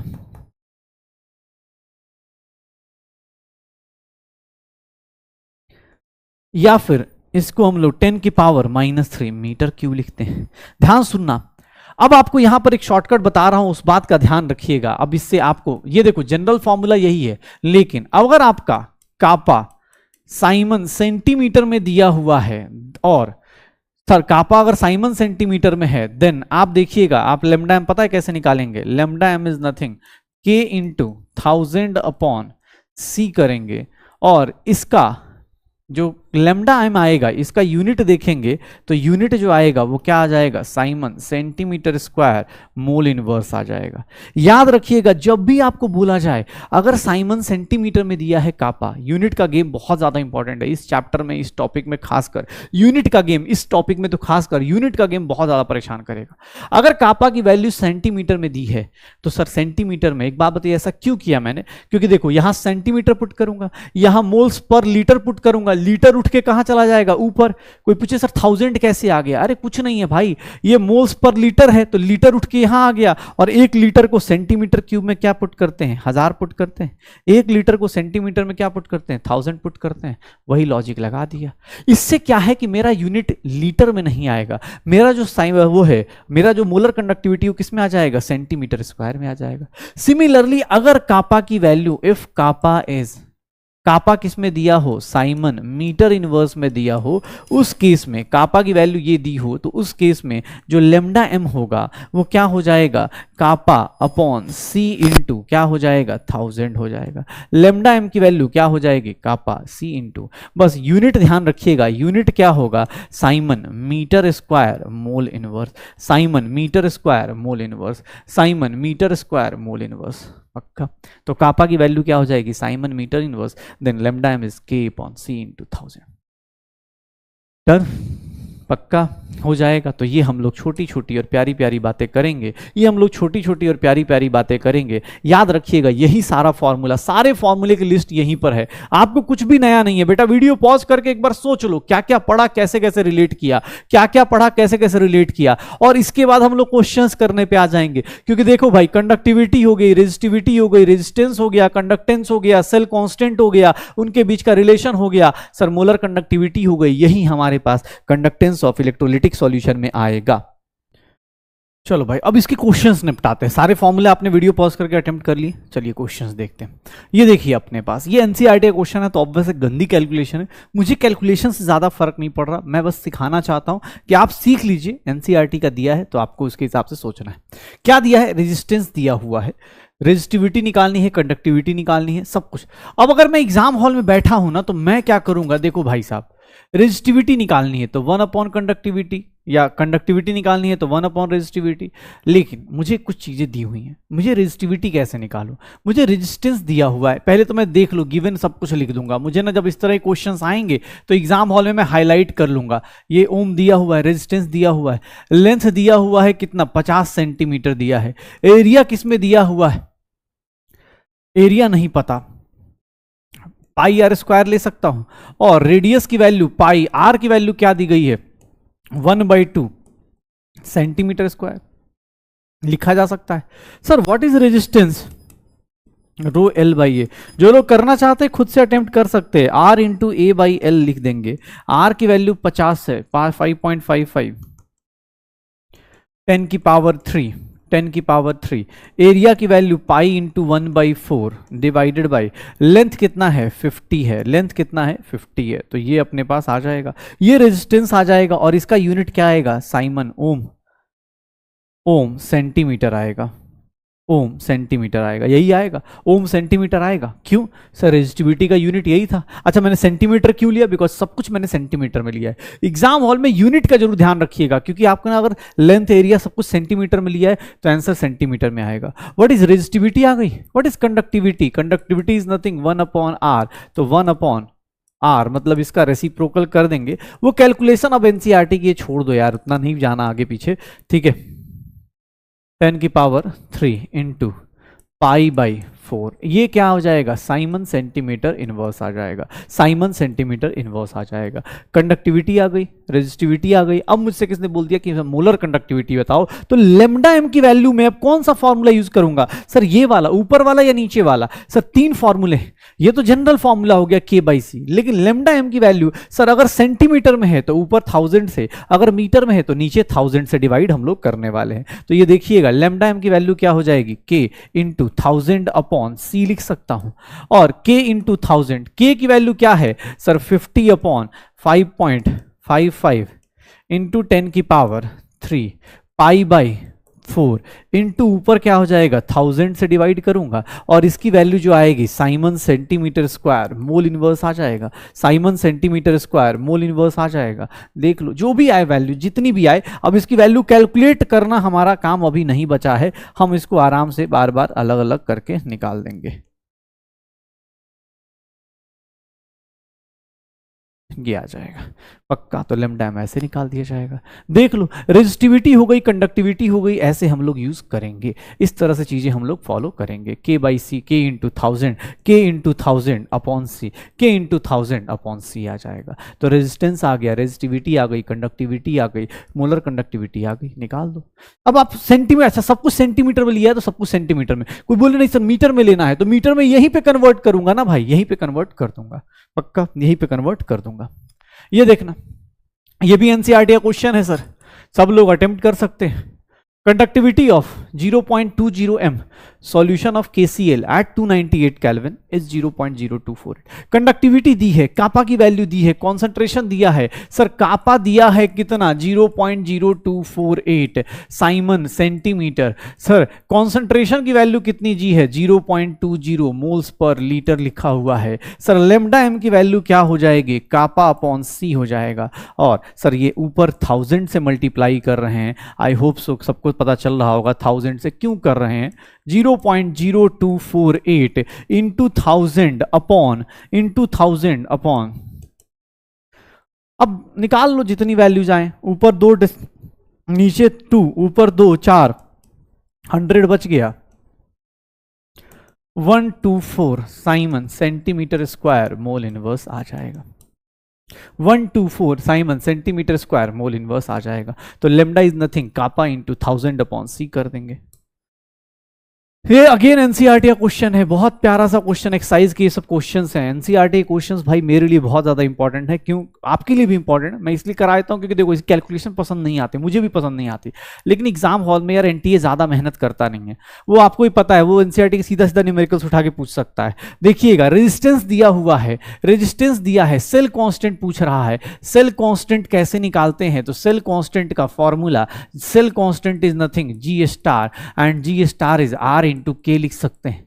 R की वैल्यू कितनी है सर 1500 है, एनसीईआरटी का क्वेश्चन, कितना प्यारा सा क्वेश्चन दिया हुआ है, 0.146 सर 10 की power -3। Sir what is the unit, centimetre inverse. Cell constant का यूनिट क्या हो सकता है, G star is nothing L/A। Sir देखिएगा अगर लेंथ मीटर में हुआ, ये मीटर स्क्वायर में हुआ, तो यूनिट क्या हो गया मीटर -2। सिमिलरली अगर सेंटीमीटर -1 भी आ सकता है, यहां पर सेंटीमीटर में आएगा, गिवन है। सेल कांस्टेंट का यूनिट क्या होगा, मीटर इनवर्स या सेंटीमीटर इनवर्स, निकाल देना, हो जाएगा। ये देखो ये भी अगेन एनसीईआरटी का क्वेश्चन है, बहुत प्यारा सा सुंदर सा क्वेश्चन है। देखो भाई अभी मैं एनसीईआरटी के अलावा भी जो वो वाले क्वेश्चन है, एग्जांपल्स जो ऑब्जेक्टिव क्वेश्चन है वो भी कराऊंगा, लेकिन एनसीईआरटी के क्वेश्चंस तो आने ही चाहिए। Resistivity of a conductivity cell filled with 0.1 m moles per litre KCl solution is 100।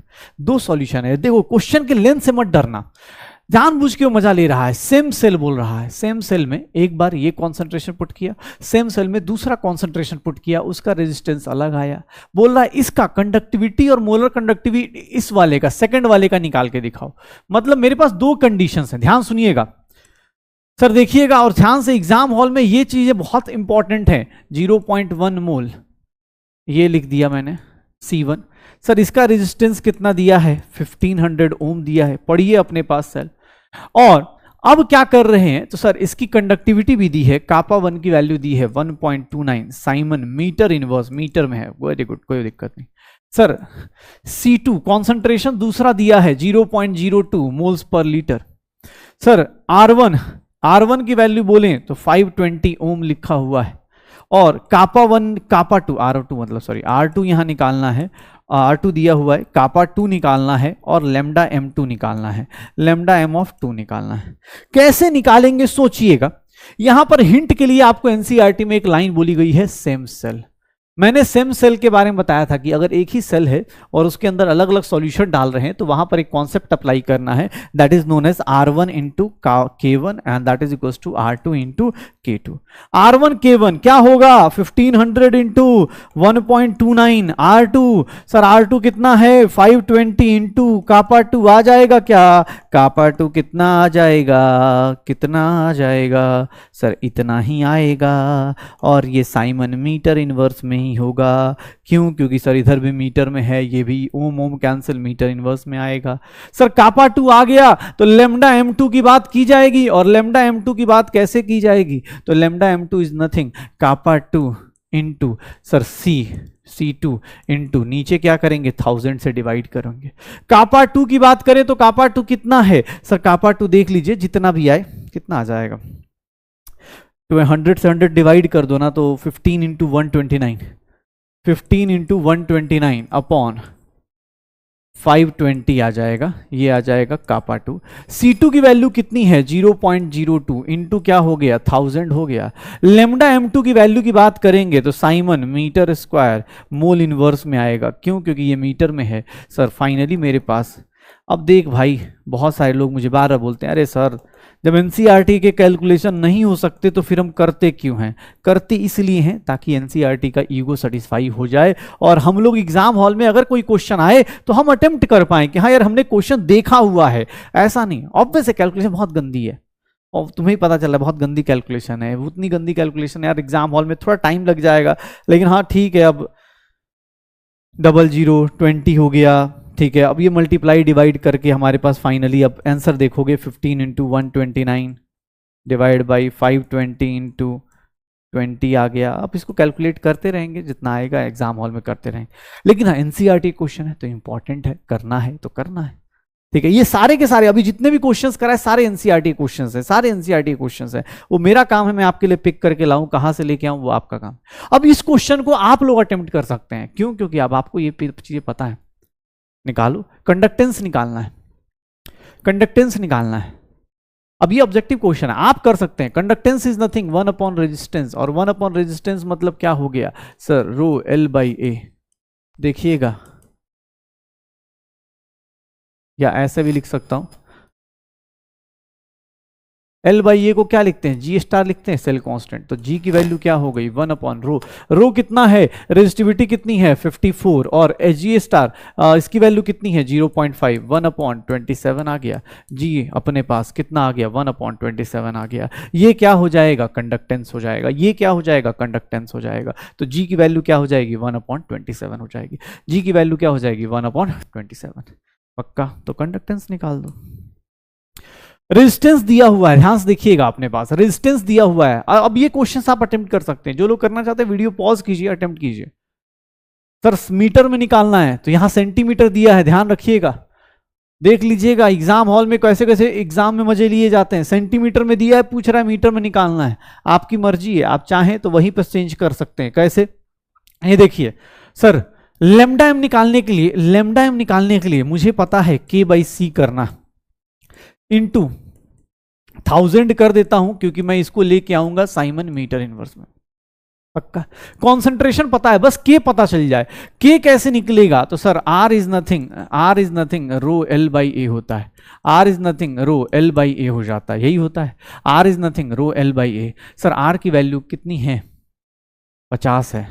रो की वैल्यू नहीं पता, यही तो निकालना है। एल की वैल्यू कितनी है? सर लेंथ कितना है? सर 2.2 सेंटीमीटर है। सेंटीमीटर को 10 की पावर -2 मीटर हो जाएगा। सर ये एरिया कितना है? 4.4 इंटू 10 की पावर -4 मीटर स्क्वायर है। सर देखेंगे अपने पास ये 2 टाइम्स हो गया, ये 2 टाइम्स हो गया, ये 100 एंड रो इज इंटू 100 क्या हो गया? रो की वैल्यू क्या आ गई? 1 साइमन मीटर, 1 ओम मीटर आ गया, यही आ गया। रो की वैल्यू इतनी आ गई। Sir what is 1 upon rho? 1 upon rho is nothing के, और के की वैल्यू क्या आ जाएगी? सर 1 साइमन मीटर इनवर्स, यही होगा। साइमन मीटर इनवर्स आ जाएगा। क्योंकि मैंने सब कुछ मीटर में ले लिया है तो अब मैं आराम से पुट कर सकता हूं। लेमडा एम की वैल्यू निकालूंगा तो 1। सी की वैल्यू कितनी है? सी की वैल्यू 0.5 है इंटू 1000, यही करूंगा। ये ऊपर 10 हो गया, ये 2 हो गया। लेमडा एम की वैल्यू 2/1000 या फिर 0.002 siemens metre square mole inverse होगा। Siemens metre square mole inverse हो जाएगा। ये मेरा लेमडा एम की वैल्यू हो जाएगी, ये मेरी लेमडा एम की वैल्यू हो जाएगी। तो ये क्या हो जाएगा? सी आ जाएगा। पक्का? तो सी इज द करेक्ट आंसर। पक्का निकाल सकते हैं तो निकालते रहिए, ऐसे ऐसे अपने पास क्वेश्चंस हैं, करते रहिए। अब ये ऑब्जेक्टिव क्वेश्चंस आप कर सकते हैं, जैसे ये क्वेश्चन भी आप कर सकते हैं। ये तो बस मजे ले रहा है। रेजिस्टेंस दिया है, पूछ रहा है कंडक्टेंस बताओ। अरे भैया कंडक्टेंस बताना है, G is nothing 1 upon R, 1 upon 420 कर दीजिएगा, हो गया। यही ऑप्शन आ जाएगा। 1 अपॉन 420, यही आंसर निकालना है भैया, यही आंसर निकालना है। अब 1 अपॉन 420 करके निकाल दीजिए, ठीक है। 1 अपॉन 420 करके निकाल दीजिए। तो रेजिस्टेंस हो गया, कंडक्टेंस हो गया, फिजिक्स के सारे टॉपिक्स हमने कवर कर लिए। अब जब कंडक्टेंस की बात कर रहे हैं और रेजिस्टेंस की बात कर रहे हैं तो यहीं पर एक टॉपिक आता है एनसीईआरटी में, जिसको हम बोलते हैं कि sir variation of conductivity and molar conductivity. Variation of conductivity, conductivity मतलब कापा, और मोलर कंडक्टिविटी, ध्यान से सुनिएगा, विथ कॉन्सेंट्रेशन कैसे फ्लक्चुएट करते हैं। और ये बहुत ज्यादा इंपॉर्टेंट इसलिए है बेटा क्योंकि अब आपको ना चीजें थोड़ी सी दिखेंगी। यहां पर देखिएगा, मैं आपको कुछ लाइंस एनसीईआरटी की उठा के दिखा रहा हूं। Conductivity always decreases with decrease in concentration both for weak electrolyte as well as strong electrolyte, सबके लिए डिक्रीज करता है। ये एनसीईआरटी की लाइंस हैं, मैं आपको एनसीईआरटी की लाइंस डायरेक्ट बता रहा हूं। कंडक्टिविटी चाहे स्ट्रॉन्ग इलेक्ट्रोलाइट हो चाहे वीक इलेक्ट्रोलाइट हो, दोनों के केस में हमेशा डिक्रीज करता है। अगर आपने कॉन्सेंट्रेशन कम कर दिया तो सीधा सीधा उसका ये स्टेटमेंट है। और इसका रीजन भी एनसीईआरटी में आपको मैं रीजन दिखाता हूं। रीजन क्या है सर? रीजन देखेंगे तो रीजन क्या है sir? Number of ions per unit volume, number of ions per unit volume that carry the current in solution decreases on dilution. Sir ये स्टेटमेंट सीधा स्टेटमेंट बेस्ड क्वेश्चन अगर पूछना चाहे तो ये स्टेटमेंट बेस्ड क्वेश्चन डायरेक्ट पूछा जा सकता है। कंडक्टिविटी डिक्रीज करती है, चाहे स्ट्रॉन्ग इलेक्ट्रोलाइट हो चाहे वीक इलेक्ट्रोलाइट हो, दोनों के केस में कंडक्टिविटी डिक्रीज करती है। सर क्यों? क्योंकि आपने कॉन्सेंट्रेशन कम किया, कॉन्सेंट्रेशन कम किया मतलब नंबर ऑफ आयंस कम हो गए पर यूनिट वॉल्यूम, और उसी रीजन पे ये डिक्रीज कर जाता है। लेकिन मोलर कंडक्टिविटी भाई साहब, मोलर कंडक्टिविटी देखेंगे तो molar conductivity increases with decrease in concentration. इसका रीजन क्या है? Molar conductivity increases with decrease in concentration because जो टोटल वॉल्यूम होगा, total volume of the solution containing, volume क्या हो रहा है? मोलर कंडक्टिविटी बढ़ जाती है। क्यों? क्योंकि सर टोटल वॉल्यूम जो होता है आपका वो इंक्रीज हो जाता है। टोटल वॉल्यूम क्या हो जाता है आपका? इंक्रीज हो जाता है। टोटल वॉल्यूम क्या हो जाता है? इंक्रीज हो जाता है। तो मोलर कंडक्टिविटी क्या होती है? इंक्रीज करती है विद डिक्रीज इन कॉन्सेंट्रेशन। ध्यान सुनिएगा, अब मैं आपको एक लाइन लिख रहा हूं, कॉन्सेंट्रेशन डिक्रीज करेंगे तो सर कंडक्टिविटी डिक्रीज होगी, बट लेमडा एम की वैल्यू क्या होगी? इंक्रीज होगी। ठीक है, लेमडा एम की वैल्यू क्या हो जाएगी? इंक्रीज हो जाएगी। ठीक है, अब लेमडा एम की वैल्यू इंक्रीज होगी, देखना ध्यान से। सर एक बात बताओ, लेमडा एम ऐसा क्यों बढ़ रहा है? तो लेमडा एम का एक kappa upon C, kappa number of moles upon volume होता है। Sir kappa upon number of moles into volume. याद करो जब कॉन्सेंट्रेशन डिक्रीज करते हैं तो नंबर ऑफ मोल्स चेंज नहीं होता, क्या बढ़ता है, वॉल्यूम बढ़ जाता है। जब वॉल्यूम बढ़ेगा तो लेमडा एम की वैल्यू क्या हो जाएगी, बढ़ जाएगी। तो लेमडा एम की वैल्यू कॉन्सेंट्रेशन डिक्रीज करने से लेमडा एम की वैल्यू क्या हो जाती है, इंक्रीज कर जाती है। कॉन्सेंट्रेशन जब भी डिक्रीज करोगे तो लेमडा एम की वैल्यू क्या हो जाएगी, इंक्रीज हो जाएगी। तो याद रखिएगा ये दोनों का स्टेटमेंट का कि सर कंडक्टिविटी और मोलर कंडक्टिविटी कैसे फ्लक्चुएट करते हैं, कंडक्टिविटी और मोलर कंडक्टिविटी कैसे फ्लक्चुएट करते हैं, इसका रीजन याद रखिएगा। मैंने बोला कॉन्सेंट्रेशन जैसे जैसे कम करोगे लेमडा एम की वैल्यू बढ़ती जाएगी, लेमडा एम की वैल्यू बढ़ती जाएगी। सर एक बात बताइएगा, कॉन्सेंट्रेशन अप्रोचेस जीरो, अगर कॉन्सेंट्रेशन बहुत कम करना शुरू कर दें, मतलब कहां तक लेके चले जाएं, अप्रोचेस जीरो, मतलब सबसे मिनिमम पे लेके आ जाएं, then lambda M will have maximum, its maximum value, lambda m will have its maximum value as limiting molar conductivity। उसकी वैल्यू कितनी हो जाएगी, limiting molar conductivity हो जाएगी। इसकी वैल्यू कितनी हो जाएगी, limiting molar conductivity हो जाएगी, that is lambda m naught। कितनी हो जाएगी, लेमडा एम नॉट। सर उस टाइम पे इसकी वैल्यू कितनी हो जाएगी, लेमडा एम नॉट, जब कॉन्सेंट्रेशन अप्रोचेस टू लिमिट, ऐसे लिख रहा हूं, concentration approaches zero, lambda M अपने मैक्सिमम वैल्यू पे चला जाएगा और उस मैक्सिमम वैल्यू को क्या बोल देंगे, lambda M naught, that is known as limiting molar conductivity. क्योंकि तुमने सीधा सीधा पढ़ा कि सर आप कॉन्सेंट्रेशन जब डिक्रीज करेंगे मोलर कंडक्टिविटी इंक्रीज करेगी, कॉन्सेंट्रेशन कम करते जाएंगे करते जाएंगे करते जाएंगे, वो कहां तक पहुंच जाएगा, जीरो तक। अगर वो जीरो तक पहुंच गया तो लेमडा एम की वैल्यू क्या हो जाएगी, लिमिटिंग मोलर कंडक्टिविटी, पक्का, तो लेमडा एम नॉट हो जाएगा। अगर मैं तुमसे ऐसी बातें बोल रहा हूं, अब ध्यान सुनना अपने पास, कॉन्सेंट्रेशन लेमडा एम इंक्रीज करेगा, लेमडा एम इंक्रीज करेगा, कॉन्सेंट्रेशन जीरो अप्रोच हुआ, लेमडा एम की वैल्यू क्या हो गई, बढ़ती चली गई। अब मुझसे किसने बोल दिया कि सर एक काम करते हैं, लेमडा एम नॉट हो गया। एक देखिएगा, एक चीज देखिएगा, अगर मुझसे किसने बोल दिया तो मैं अब क्या स्टार्ट करने वाला हूं, sir for weak electrolytes, for strong electrolytes की पहली बात कर ली जाए तो स्ट्रॉन्ग इलेक्ट्रोलाइट्स में जो ये फ्लक्चुएशन है, for strong electrolytes concentration decrease करते हो, कॉन्सेंट्रेशन डिक्रीज करते हो तो लेमडा एम की वैल्यू बढ़ती है, लेकिन ये कैसे बढ़ती है, लीनियरली बढ़ती है। इसके लिए एक इक्वेशन लिख देते हैं, lambda M is nothing, lambda M naught minus A into under root C concentration, where A is constant, A क्या है, कांस्टेंट है, सी क्या है, कॉन्सेंट्रेशन है, सी क्या है, कॉन्सेंट्रेशन है, सी क्या है, कॉन्सेंट्रेशन है, सी क्या है, कॉन्सेंट्रेशन है, सी क्या है, कॉन्सेंट्रेशन है।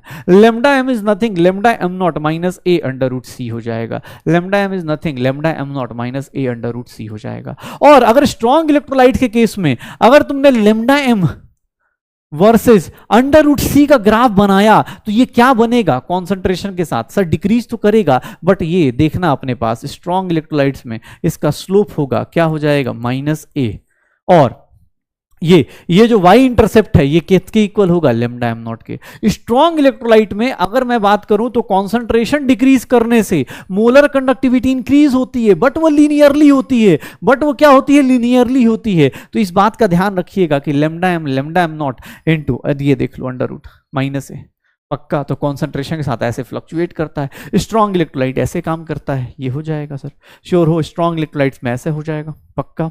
अच्छा मुझसे किसने बोल दिया सर ऐसा करेंगे ऐसा होगा, लेमडा एम ऐसे, लेमडा एम नॉट, स्लोप की वैल्यू माइनस है, पक्का। अच्छा किसने बोला सर वीक इलेक्ट्रोलाइट में, अगर वीक इलेक्ट्रोलाइट बात करेंगे, अगर मैं वीक इलेक्ट्रोलाइट के लिए लूंगा, अगर मैं वीक इलेक्ट्रोलाइट्स के लिए लेता हूं, अगर मैं वीक इलेक्ट्रोलाइट्स के केस को लेता हूं तो यहां जो लेमडा एम होता है ये भी इनवर्सली प्रोपोर्शनल टू कॉन्सेंट्रेशन ही होगा, 1/√c होगा। लेकिन इसमें स्ट्रेट लाइन इक्वेशन नहीं होती, इसमें क्या होता है सर, इसमें एक्सपोनेंशियल अपने पास, ये अपने पास लीनियरली वैरी नहीं करता, ये एक्सपोनेंशियली वैरी करता है। वीक इलेक्ट्रोलाइट्स में अगर आप लेमडा एम और अंडर रूट सी का ग्राफ बनाएंगे तो सर ये जो एक्सप्रेशन होगा ना, वो जो एक्सप्रेशन होगा यहां से ऐसे जाएगा, लेमडा एम नॉट की वैल्यू ऐसे फ्लक्चुएट करेगी। वीक इलेक्ट्रोलाइट्स में एक्सपोनेंशियली डिक्रीज करेगी, एक्सपोनेंशियली डिक्रीज करेगी, कॉन्सेंट्रेशन जैसे जैसे आप डिक्रीज करेंगे लेमडा एम की वैल्यू क्या हो जाएगी, वैसे वैसे क्या होती चली जाएगी, बढ़ती चली जाएगी, पक्का। सर यहां पर मतलब इसको रुक जाओ एक मिनट,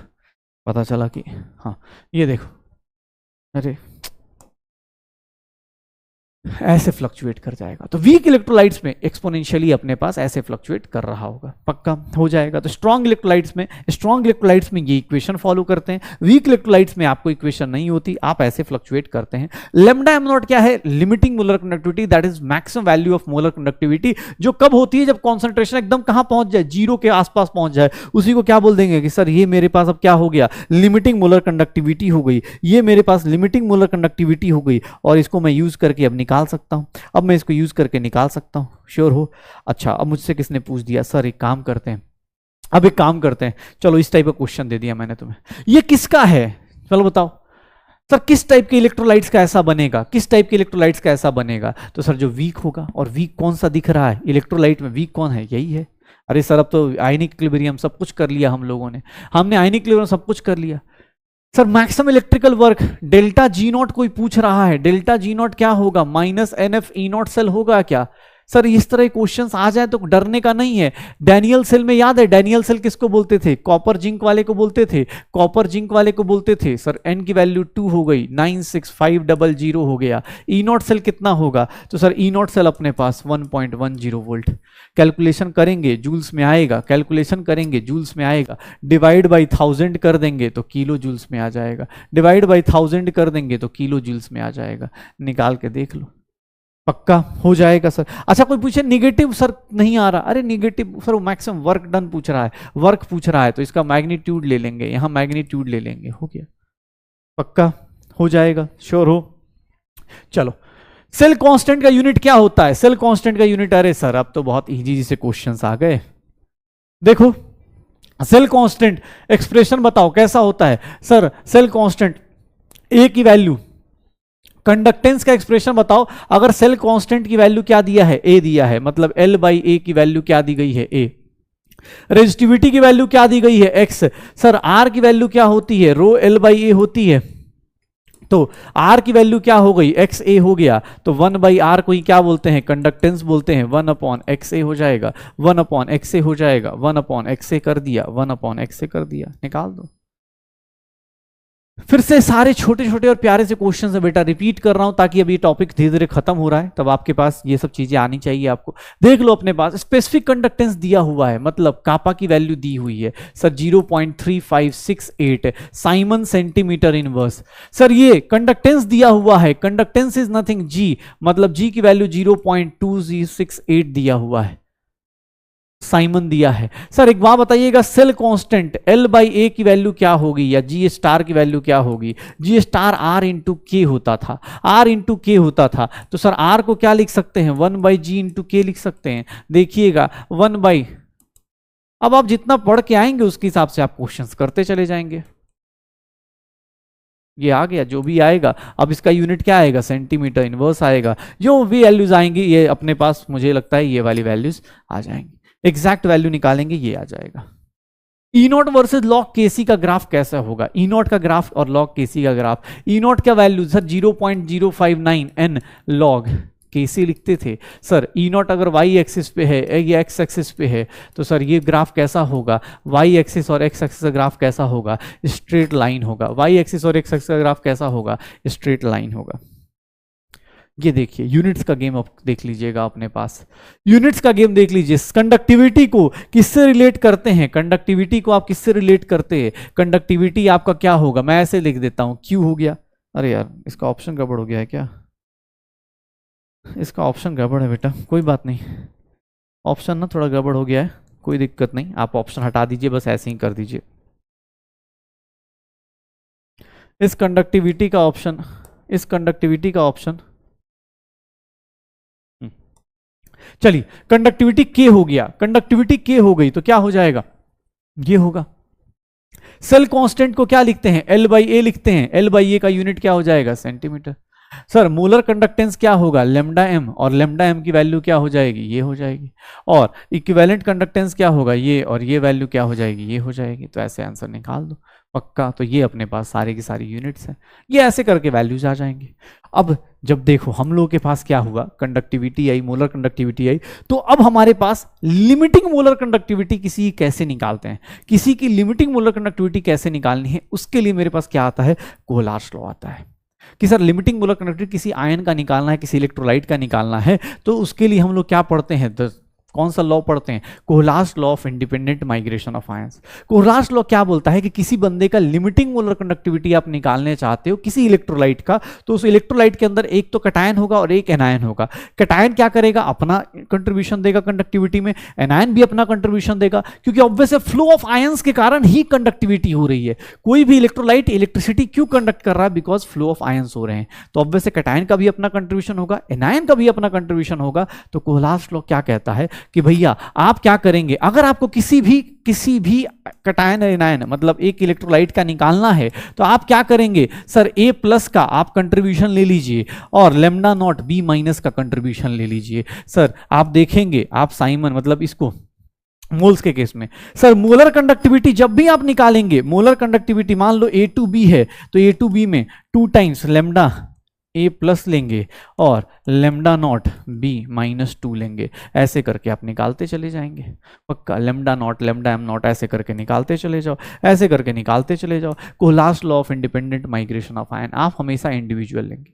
अच्छा एक चीज और, कोई पूछ दे इक्विवेलेंट कंडक्टिविटी निकालिए, तो इक्विवेलेंट कंडक्टिविटी कैसे निकालेंगे, याद करो मोलर कंडक्टिविटी कैसे निकाल रहे हैं, के बाई सी करके निकालते हैं, के बाई सी करके निकालते हैं। सर कापा अपॉन सी कर देते हैं, सी कर देते हैं कॉन्सेंट्रेशन। इसका यूनिट देखेंगे तो siemens centimetre square mole inverse आता है, या फिर siemens metre square mole inverse आता है।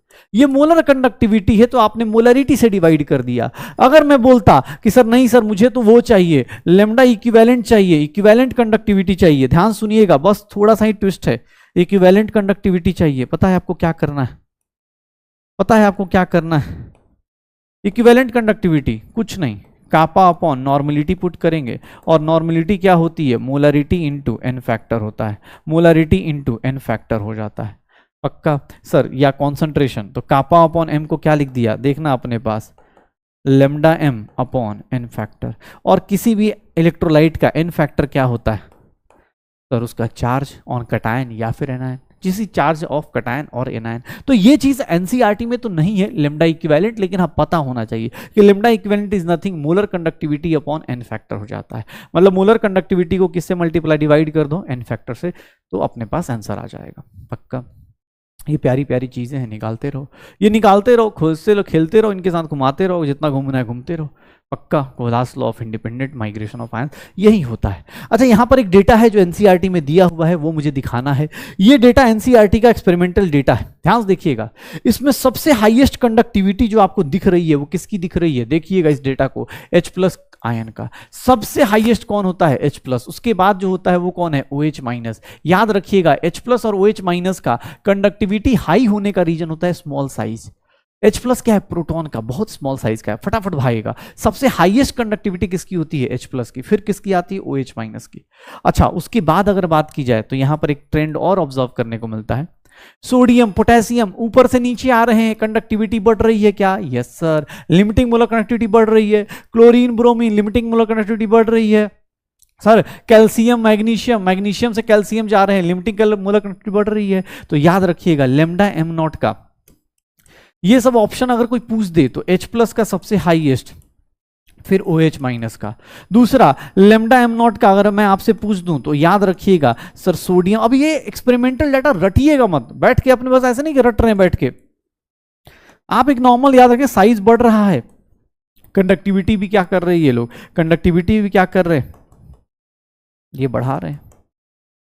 तो अब ये वैल्यूज, अब कोई बोल दे सर इस डेटा को ऑब्वियसली याद नहीं करना है आपको। एग्जाम हॉल में अगर मैं बोलता हूं ना कि मोलर कंडक्टिविटी ऑफ H2SO4 निकालिए, H2SO4 निकालिए, तो आप क्या करेंगे, इंडिविजुअल कंट्रीब्यूशन H प्लस का और individual concentration of sulphate minus का ले लीजिए।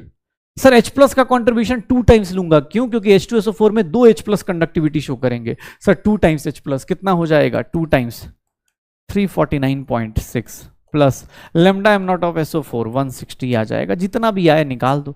मैं बोलूं lambda am not of calcium chloride निकालिए, कैल्शियम क्लोराइड का निकालिए, कैल्शियम क्लोराइड निकालिए, क्या निकालेंगे सर आप, क्या निकालेंगे, lambda am not of calcium plus 2 times lambda am not of Cl minus, यही निकालेंगे। निकाल दो। कैल्शियम +2, कैल्शियम +2 का क्या हो जाएगा 119.0 plus 2 times lambda naught Cl minus का 2 टाइम्स 76.3, 2 टाइम्स 76.3 पक्का हो जाएगा सर। यही करेंगे, यही करेंगे, कर दीजिए श्योर हो। तो ये H+ OH- sodium potassium calcium magnesium ये सब चीजें आप करते रहिए, पक्का डन हो जाएगा सर, श्योर हैं। तो बस यही सब छोटी छोटी और प्यारी प्यारी बातें हैं, इन्हीं को करिए, कोहलाज लो निकालते रहिए, अपने इंडिविजुअल कंट्रीब्यूशन ऑफ आयंस को निकाल दीजिए। अब इसको जैसे ही आप निकालते हैं, जैसे ही आप निकालेंगे इस पे गेम खेला जाएगा। गेम मतलब कि हो सकता है 2-3 लोगों का, 2 लोगों का दिया हो तीसरे का पूछ ले, 2 लोगों का दिया हो तीसरे का पूछ ले, चौथे का पूछ ले। जैसे फॉर एग्जाम्पल एक बात बताओ, कहीं पर ऐसा दे दिया, ये देखना, मतलब ये देखो अपने पास का गेम क्या होगा। मान लो इसके वैल्यू ऐसे दे दी, अपने को CD दे दिया गया,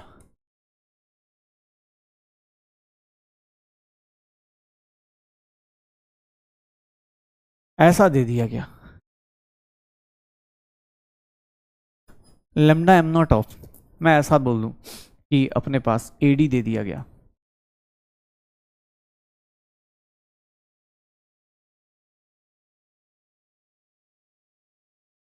कैलकुलेट, देखना ध्यान से, तुमसे क्या बोल दिया जाएगा, calculate lambda m0 of, sir अब बचा हुआ कौन है, BC का निकाल दीजिए, लेमडा m0 ऑफ BC निकाल दीजिए। मतलब आपको B+ का और C- का लेमडा ऑफ, मतलब sorry lambda m0 of C+ और लेमडा m0 ऑफ B-, इसकी वैल्यू जोड़ के बता दीजिए कितना आएगा।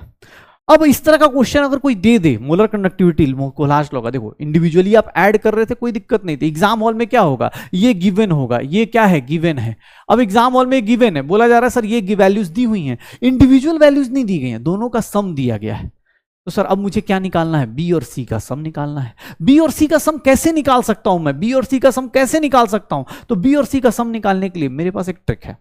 क्या करना है, B कहां मिलेगा ऊपर, C कहां मिलेगा ये, इन दोनों को अगर ऐड करता हूं, ध्यान से देखना, अगर इन दोनों को मैं ऐड करता हूं, अगर मैं इन दोनों को ऐड कर दूं तो मेरे पास ये तो पता है कि सर B- हो गया, और ये देख लो ये पहले वाला ऐड कर दिया, ये पहले वाला और ये दूसरे वाला ऐड कर दिया, लेकिन सर देखो ना C+ हो गया, B+C ऐड हो गया, लेकिन इसके साथ साथ अब मुझे क्या माइनस करना पड़ेगा, क्या माइनस करना पड़ेगा, तो सर लेमडा नॉट A+ और लेमडा नॉट D- कर दो। क्यों, क्योंकि जैसे ही माइनस करूंगा, आप काट के देख लो मैथ्स का, lambda A+ minus lambda A0, lambda D+ minus this cut जाएगा। सर इसकी वैल्यू कितनी दी है, ध्यान से देखिएगा, इसकी वैल्यू कितनी दी है 110, इसकी वैल्यू कितनी दी है 200, और माइनस इसकी वैल्यू कितनी थी 300। सर क्या हो गया 310 माइनस 300 कितनी हो जाएगी, 10 आ जाएगी, ये आंसर आ जाए। एग्जाम हॉल में एक फेवरेट क्वेश्चन ये आ जाता है कि मोलर कंडक्टिविटी, एक तो डायरेक्ट ऐड करके निकाल दो, वो एग्जाम हॉल में ये वैल्यूज देगा, ऐड करके निकाल देना, या फिर एक क्वेश्चन दे देगा कि सर ये लेमडा m0 निकालिए इसके बारे में ये सब कहानी, निकाल देना लेमडा m0 निकाल देना, लिमिटिंग मोलर कंडक्टिविटी को लार्ज लॉस निकाल सकते हो, और नहीं तो उसका एप्लीकेशन करके निकाल दो।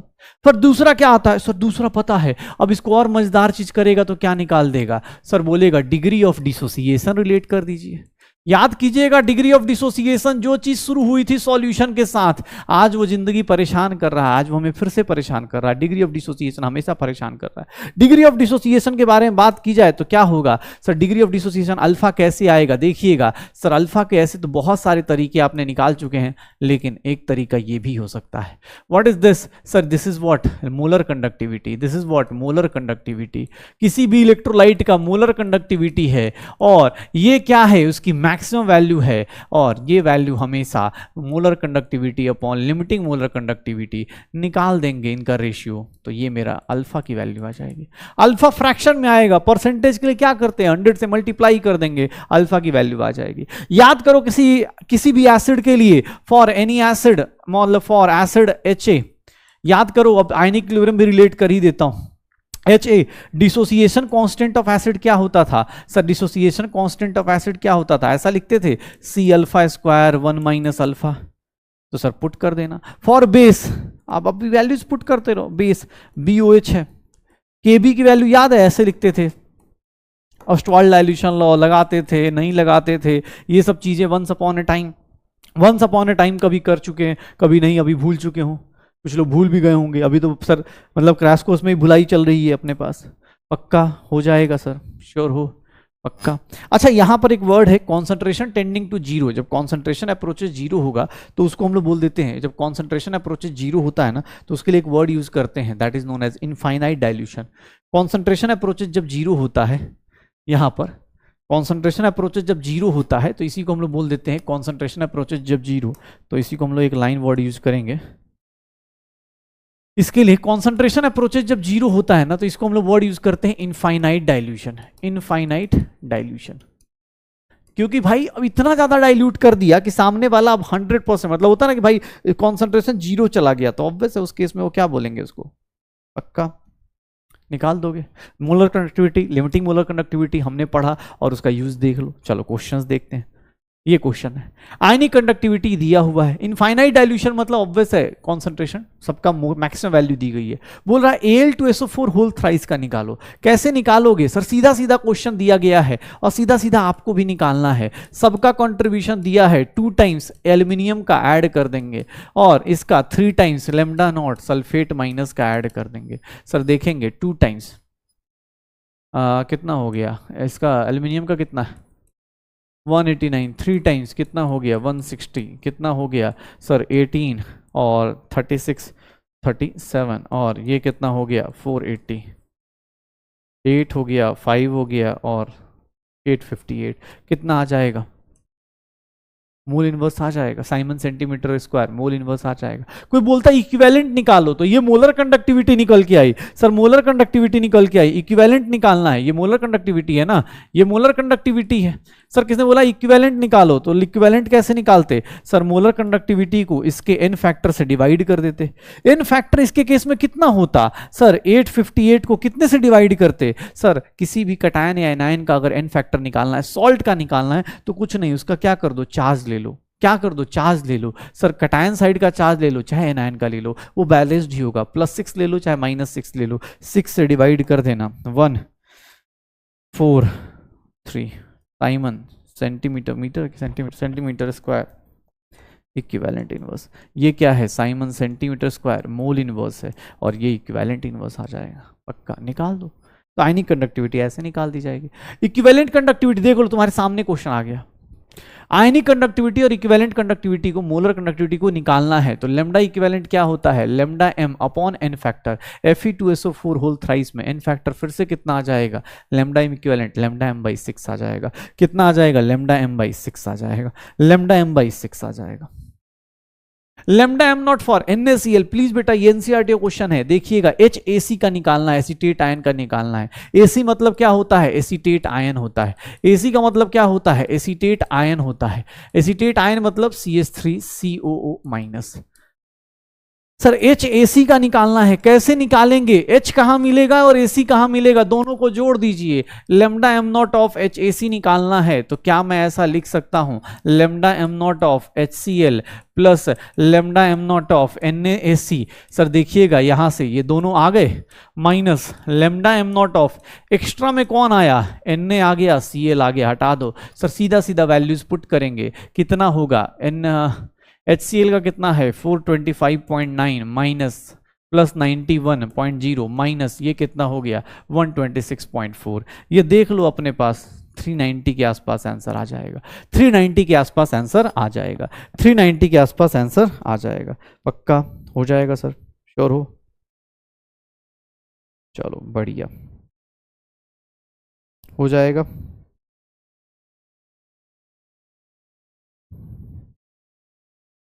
हो जाएगा, चलो अब एक काम करते, एक काम करते, एक काम करते हैं, ठीक है एक काम करते हैं, यहां पर ये सब आ गया। अब मान लो इस तरह क्वेश्चन दे दिया, ध्यान सुनना बहुत इंपॉर्टेंट है, इक्विवेलेंट कंडक्टेंस निकालना, इक्विवेलेंट तो पहले लैम्डा एम निकाल लो, उसके बाद इक्विवेलेंट के लिए क्या करना है आपको पता है। कभी भी क्वेश्चन है तो इक्विवेलेंट के ऊपर ज्यादा मेहनत नहीं करनी, जैसे नॉर्मेलिटी के ऊपर मेहनत नहीं करनी होती, मोलरिटी निकाल दो, उसको इन फैक्टर से मल्टीप्लाई कर दो। सिमिलरली मुझे लैम्डा इक्विवेलेंट मोलरिटी निकालनी है, किसकी सर, पहले मैं BaSO4 का निकालूंगा। कैसे निकालूंगा BaSO4 का, ध्यान देखिएगा सर, बेरियम पहले वाले से आ जाएगा। सर बेरियम आपका कैसे आ जाएगा, देखिएगा बेरियम आपका BaCl2 से बेरियम निकाल दूंगा। सर यहां से लैम्डा एम नॉट ऑफ क्या निकालूंगा, तो सर यहां से H2SO4 निकालूंगा। और इन दोनों में बेरियम हो गया, सल्फेट हो गया, बेरियम और सल्फेट मिल गए, मुझे क्या मिल गया, 2 हाइड्रोजन मिल गया, 2 क्लोरीन मिल गया। तो sir 2 times lambda naught HCl करूंगा।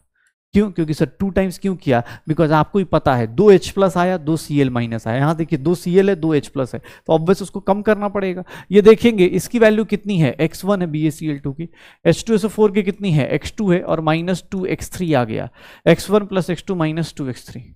लैम्डा एम नॉट BaSO4 का आ गया, लैम्डा इक्विवेलेंट निकालना है BaSO4 का। सर क्या करेंगे, n फैक्टर से डिवाइड कर देंगे। सर ये n फैक्टर कितना होगा BaSO4 में, सर सॉल्ट का चार्ज ले लो, चाहे बेरियम का ले लो, चाहे सल्फेट का ले लो, x1 plus x2 minus 2x3 upon 2 आ जाएगा। अब देख लीजिए, अगर अल्फा निकालना है, एग्जाम हॉल में एनसीईआरटी का जो क्वेश्चन है, ये एनसीईआरटी के एग्जांपल्स है सर, एनसीईआरटी के एग्जांपल्स हैं, आपको दिख जाएंगे एनसीईआरटी के एग्जांपल्स, आप इसके ऊपर बात कर लेंगे। ये देखिएगा एनसीईआरटी के एग्जांपल्स कैसे आएंगे। इसका कंडक्टिविटी कापा दिया है, डिसोसिएशन कांस्टेंट पूछ रहा है। डिसोसिएशन कांस्टेंट एसिड का क्या होता है, C alpha square upon 1 minus alpha. C की वैल्यू पता है, कॉन्सेंट्रेशन पता है, अल्फा निकाल दे तो पता चल जाएगा। अल्फा कैसे आएगा, तो अल्फा के लिए हमें क्या पुट करना है, लैम्डा m अपॉन क्या पुट करना है, lambda m not. Limiting conductivity, molar conductivity, lambda m not पता है कितना, 390.5। भैया देख लो एग्जाम में एनसीईआरटी क्वेश्चन है, तो इस तरह के क्वेश्चंस कहीं मिले। सर लैम्डा एम कैसे आएगा, तो लैम्डा एम निकालने का एक तरीका हमने पढ़ा हुआ है। सर सब कुछ किस में दिया है, सेंटीमीटर में, तो कापा इंटू 1000 अपॉन सेंटीमीटर कॉन्सेंट्रेशन। कापा की वैल्यू कितनी है, सर कापा की वैल्यू 4.95 इंटू 10 की power -5 into 1000 upon centi. Concentration कितना है, अरे भाई कुछ ज़्यादा ही कैलकुलेशन, एनसीईआरटी भाई क्या करते हो यार, एनसीईआरटी बनाते ही ऐसे हैं यार। ये कापा लैम्डा एम आ गया, पुट करोगे आंसर आ जाएगा यार। यहां से यहां पुट करोगे अल्फा आएगा, अल्फा की वैल्यू जो भी आएगी उससे उठा के के निकाल देना, अल्फा की वैल्यू जो भी आएगी उससे उठा के निकाल देना। अब वो कैलकुलेशन यार एनसीईआरटी वाले मजे ले रहे हैं, बस सच बताऊं तो एनसीईआरटी वाले भाई मजे लेते हैं क्या। अच्छा, हम एनसीईआरटी से दिक्कत क्या है ना कि वो ऑब्जेक्टिव एग्जाम के हिसाब से नहीं लिखी गई है। जो एनटीए फॉलो करता है या जो फॉलो किया जाता है वो ऑब्जेक्टिव एग्जाम के हिसाब से नहीं फॉलो करते ना, वो लोग अपने हिसाब से लिख दिया, एक्सपेरिमेंटल वैल्यूज लिख दिया, एक्सपेरिमेंटल वैल्यूज ऐसे ही आती हैं। ऑब्जेक्टिव एग्जाम होगा तो आंसर क्या दिया जाएगा, 400 200 ऐसे थोड़ा इजी करके दिया जाएगा। अब इसको भाई देख रहे हो 1028, क्या मल्टीप्लाई क्या डिवाइड, यहां से लैम्डा एम आएगा, यहां पुट करेंगे अल्फा आएगा, अल्फा की वैल्यू यहां पुट कर देंगे, आंसर आ जाएगा। कॉन्सेंट्रेशन दिया हुआ है, ठीक है तो निकाल दो। ये देखिएगा मोलर कंडक्टिविटी दी हुई है, डिग्री ऑफ डिसोसिएशन निकालना है, मोलर कंडक्टिविटी लैम्डा एम की वैल्यू दी हुई है, कितना दिया गया है sir 46.1 Simon centimetre square mole inverse. Sir lambda M not अगर HCH फॉर्मिक एसिड मतलब क्या हो जाएगा, मिथेनोइक एसिड का, sir lambda M not of H plus plus ये वैल्यूज आपको दी होंगी, आप देख लो सामने ही लिखा हुआ है HCO माइनस, इसकी वैल्यूज दी हुई हैं 54.6 प्लस 349.6 साइमन, दोनों ऐड कर दो तो कितना हो गया, ये 2 हो गया, 595 9413 14 हो गया, 549 549 10 हो गया, और 3 और 404.2 siemens centimetre square mole inverse. Sir lambda M naught आ गया, लैम्डा एम दिया हुआ है, अल्फा की वैल्यू, अब भाई क्या यार क्या करें, एनसीईआरटी को यार कितना समझाएं। तुम लोग एक काम करना, अभी डॉक्टर बन जाओ तो उसके बाद एनसीईआरटी को मैसेज कर देना कि भैया प्लीज़ ये टॉर्चर ना किया जाए, ऐसी ऐसी वैल्यूज ना दी जाएं जिसको सॉल्व करने के लिए हमें कैलकुलेटर की जरूरत पड़ जाए। अदरवाइज एग्जाम हॉल में देख लोगे तो 10%, इसका 10% से थोड़ा ज़्यादा है, इसका 10% कितना होगा 40.42, तो 10% से थोड़ा ज़्यादा होगा, 11% के आसपास हम मान लेते हैं। ये क्वेश्चन देखो, अब यहां निकाल सकते हो कैसे, अब इसमें राउंड ऑफ करके नहीं, ऑब्जेक्टिव क्वेश्चन आता है थोड़ा राउंड ऑफ हो सकता है, क्योंकि देखो ना परसेंटेज की वैल्यू बहुत ज्यादा फ्लक्चुएट कर रही है, तो निकाल सकते हो। अल्फा मोलर कंडक्टेंस दिया हुआ है सर, लेमडा एम की वैल्यू दी हुई है 9.54 Simon centimetre square mole inverse, और लेमडा एम नॉट भी दिया हुआ है। इनफाइनाइट डाइल्यूशन मतलब क्या हो गया, लेमडा एम नॉट कितना दिया है 238 Simon centimetre square mole inverse, ये भी दिया हुआ है। ठीक है, डिग्री ऑफ आयनाइजेशन निकालना है, अल्फा की वैल्यू निकालनी है। अल्फा की वैल्यू क्या होगी, lambda M upon lambda M naught, यही होगा। अल्फा की वैल्यू 9.54 अपॉन 238 होगा। सर 238 का 9.54 मतलब अगर थोड़ा राउंड ऑफ कर लें उसको 10 टाइम्स मान ले, 240 मान ले, तो अपने पास थोड़ा आसपास आंसर निकलना चालू हो जाएगा। और ये पता है कि सर वो कितना हो जाएगा, मतलब अगर इसको देखो ना, मैं इसको राउंड ऑफ मारना शुरू कर दूं कि 9.54 है और 238 है, ये 10 ले लिया जाए और 240 ले लिया जाए, तो 1/224, 1/25 लेके सॉल्व करें तो 1/25 कितना हो गया, 0.04 हो गया, और 0.04 को परसेंटेज से मल्टीप्लाई करोगे तो 4% आएगा, तो 4% के आसपास का आंसर हम लोग टिक कर देंगे, 4% के आसपास का आंसर हम लोग टिक कर देंगे। ये राउंड ऑफ करके आप निकाल सकते हो, इसके अलावा ऑप्शन नहीं बचेगा आपके पास। पक्का, तो कोहलार्स लॉ हो गया, कोहलार्स लॉ हो गया पक्का। अब ये सब देख लो, स्टेटमेंट बेस्ड क्वेश्चन आज के टाइम पे जो आते हैं। S1 क्या है, कंडक्टिविटी हमेशा इंक्रीज करती है विद डिक्रीज इन कॉन्सेंट्रेशन। अबे क्या बात कर रहे हो, कंडक्टिविटी हमेशा डिक्रीज करेगी। Molar conductivity always increases with decrease in concentration. हाँ, मोलर कंडक्टिविटी बढ़ती है, कोई भी इलेक्ट्रोलाइट हो ऑब्वियस इंक्रीज करती है, तो यहां पर देख लो, यहां पर क्या होगा, डिक्रीज करोगे मोलर कंडक्टिविटी इंक्रीज करेगी। ठीक है, तो क्या हो गया, कौन सा स्टेटमेंट 1 गलत है, स्टेटमेंट 2 सही है, स्टेटमेंट S1 गलत है, स्टेटमेंट 2 सही। Standard electrode potential for a cell is 2 volt. Equilibrium constant निकालना है यार, ये तो ई नॉट सेल दिया है, इक्विलिब्रियम कांस्टेंट निकालना है, तो ई नॉट सेल में यहाँ इक्वेशन यार, ये अब आंसर्स निकालने। देखो भाई अपना टॉपिक ये इलेक्ट्रोलिटिक वाला सेकंड पार्ट भी खत्म हो चुका है, सेकंड पार्ट भी खत्म हो चुका है, इलेक्ट्रोलिसिस अब आने वाली। सर ई नॉट सेल दिया है, E naught cell is nothing 0.059 upon 2 log Kc। अच्छा, इसका ना ये पूरा निकालना चाहता है, तो ई नॉट सेल की बात अगर करेंगे तो वो क्या होगा 2.303 RT upon NF log Kc लिख सकते हैं। ये देख लो सर, ये कैसे पता चल रहा है कि आपको पूरा निकालना है, क्योंकि देखोगे सामने वाले ने सबकी वैल्यू दे दी है, इसकी वैल्यू 8 दे दी है, टेम्परेचर की वैल्यू कितनी दी है 300 केल्विन दी हुई है, नंबर ऑफ इलेक्ट्रॉन्स 2 है, फैराडे कांस्टेंट की वैल्यू 96500 दिया हुआ है, log Kc निकालने जाएंगे, log Kc की वैल्यू देख लो। ये देखना अपने पास सर 2 डेसिमल से ये गया 2 से, अब यहां पर देखना 2 से ये 4 टाइम्स गया, और कितना हो गया 2 इंटू 965 अपॉन 2.303 इंटू कितना आ गया 12 is equals to log Kc आ गया, is equals to log Kc आ गया। सर ये कितना हो गया 6 टाइम्स, और ये 6 टाइम्स, ये 965 अपॉन कितना आ जाएगा 18 और ये 13 log Kc। अगर मैं log Kc को, अरे यार ln Kc में लेके जाना था क्या, ln Kc में लेके आना है, क्यों, क्योंकि सर यहाँ पर ना ln Kc इसलिए लिखना है क्योंकि देख लो सामने वाले ने e की पावर में लिखा है, तो यहाँ पर RT upon NF ln Kc। RT की वैल्यू कितनी, ये 2 हो गया, R की वैल्यू कितनी है 8, टेम्परेचर की वैल्यू 300, N की वैल्यू 2 और F की वैल्यू 96500 ln Kc। E की पावर में बात कर रहा है इसलिए हम लोग ऐसी बातें कर रहे हैं। ठीक है, ln Kc की वैल्यू जो आएगी वो हो गया 4 इंटू 965 अपॉन 8 इंटू 3, तो ये कैंसिल आउट हो गया, 24 6 हो गया, और ये 6 से करेंगे तो 1 हो गया 36 6 और 0.160 के आसपास। Kc की वैल्यू क्या आ जाएगी सर, e की पावर 160। Kc की वैल्यू कितनी आ जाएगी, e की पावर 160 आ जाएगी, e की पावर 160 आ जाएगी। पक्का निकल जाएगा सर, श्योर हो।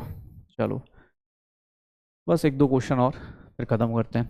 आज का टॉपिक खत्म हो जाएगा। कल हम लोग इलेक्ट्रोलिसिस करेंगे और इलेक्ट्रोलिटिक प्रोडक्ट लिखेंगे और फिर ये सब चीजें देखेंगे। Molar conductance eight infinite dilution सबका दिया हुआ है। किसका निकालना है? NaNO3 का निकालना है। NaNO3 का कैसे निकालोगे? NaNO3 का कैसे निकालोगे? तो सर NaNO3 का निकालने जाएंगे, कैसे आएगा सर?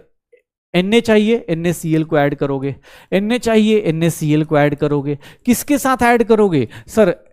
NO3 मतलब कहां से? AgNO3 से आएगा, उस दोनों को ऐड कर दोगे, इन दोनों को ऐड कर दोगे, क्या ज्यादा आ गया? Ag ज्यादा आ गया और Cl माइनस ज्यादा आ गया, तो sir lambda m0 of AgCl minus कर दोगे, lambda m0 of AgCl minus कर दोगे, निकाल दो, क्या हो गया?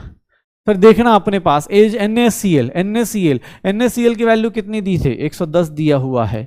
और AgNO3 की वैल्यू कितनी दी हुई है? AgNO3 की वैल्यू 116.5 दिया गया है, माइनस AgCl की वैल्यू कितनी दी गई है? 121.6। ये देख लो, 0.8 है, 6 है, 2 है और माइनस 121.6 हो गया। कितना हो गया? 0.2, 6 में से 1 गया 5, 0 और 105.2 आ गया। आंसर क्या आ जाएगा? ये आ जाएगा, निकाल दो। अब ये क्वेश्चन देखना, इलेक्ट्रोलाइटिक कंडक्शन, इलेक्ट्रोलिटिक कंडक्शन मतलब केमिस्ट्री वाला कंडक्शन, केमिस्ट्री वाला कंडक्शन, मेटालिक कंडक्शन मतलब फिजिक्स वाला कंडक्शन, इलेक्ट्रोलाइट्स का कंडक्शन, इलेक्ट्रोलिटिक कंडक्शन कैसे डिफर करता है सर? यहां पर टेम्परेचर बढ़ाओगे ये क्या करेगा? डिक्रीज करेगा, लेकिन यहां टेम्परेचर बढ़ाओगे ये क्या करेगा? इंक्रीज करेगा। तो यहां रेजिस्टेंस इंक्रीज करता है विथ इंक्रीज नहीं, इलेक्ट्रोलिटिक कंडक्शन में रेजिस्टेंस इंक्रीज नहीं करता, रेजिस्टेंस डिक्रीज करता है सर। हाँ सर, रेजिस्टेंस डिक्रीज करता है, क्यों? क्योंकि आपको भी पता है कंडक्टेंस बढ़ रहा है, इलेक्ट्रोलिटिक कंडक्शन अलग चलता है। चलिए अब मेरे पास थोड़ा सा आप समराइज करता हूँ, फिर इलेक्ट्रोलिसिस हम लोग कल करेंगे, आज करेंगे थोड़ा लंबा हो जाएगा। ये दो टाइप की हमारे पास बैटरी थी जो हम लोग शुरू से पढ़ रहे हैं, शुरुआत में ही बोला, आज शुरुआत में रिवाइज भी कराया क्योंकि गैप हो गया था। तो देख लो इलेक्ट्रोलिसिस में क्या होता है और गैल्वेनिक सेल या इलेक्ट्रोकेमिकल सेल में डिफरेंस क्या होता है। आपको पता भी चल रहा है कि इलेक्ट्रोलिसिस और इलेक्ट्रोकेमिकल सेल में डिफरेंस क्या है। यहाँ पर इलेक्ट्रिकल एनर्जी को कन्वर्ट करते हैं केमिकल एनर्जी में, यहाँ केमिकल एनर्जी को इलेक्ट्रिकल एनर्जी में। यहाँ पर लास्ट क्लास में हमने पढ़ा भी एनोड नेगेटिव है, यहाँ एनोड पॉजिटिव हो गया। यहाँ आयंस डिस्चार्ज होते हैं ऑन बोथ द इलेक्ट्रोड्स, क्यों? क्योंकि आप रिएक्शन कराते हो, रिएक्शन आप करा रहे हो, तो आप सामने वाले से देखो। इस वाले में क्या था कि सर सिर्फ और सिर्फ कहां आयंस डिस्चार्ज होगा? कैथोड पे, मतलब कॉपर +2 फटाफट कॉपर में कन्वर्ट होगा, आयंस ऐसे बना लेगा। लेकिन यहां पे दोनों पे, क्योंकि आप दोनों जगह आप ही रिएक्शन कराते हो। ये बैटरी का काम अलग है, इस बैटरी का काम अलग है, ठीक है। यहां पर देखोगे तो यहां पर एक दो पॉइंट्स लिखे गए, कि if the electrodes are inert concentration of electrolyte decreases, if the inerts are electrolyte decreases when the electric current is circulated. क्योंकि करंट जब पास करोगे तो इलेक्ट्रोलाइट अपना रिएक्शन करेगा और ऑब्वियस है उनका कॉन्सेंट्रेशन डिक्रीज करेगा। लेकिन यहां पर देखोगे तो यहां पर देखो एनोड के कॉन्सेंट्रेशन बढ़ती है, क्यों? क्योंकि एनोड में देखोगे, याद करो, जिंक +2 में कन्वर्ट कर रहा था, और कैथोड में क्या था कि जिंक कॉपर +2 से किस में जा रहा था? कॉपर +2 किस में जा रहा था? कॉपर +2 कॉपर सॉलिड में जा रहा था, तो उसकी कॉन्सेंट्रेशन क्या होगी? डिक्रीज करेगी।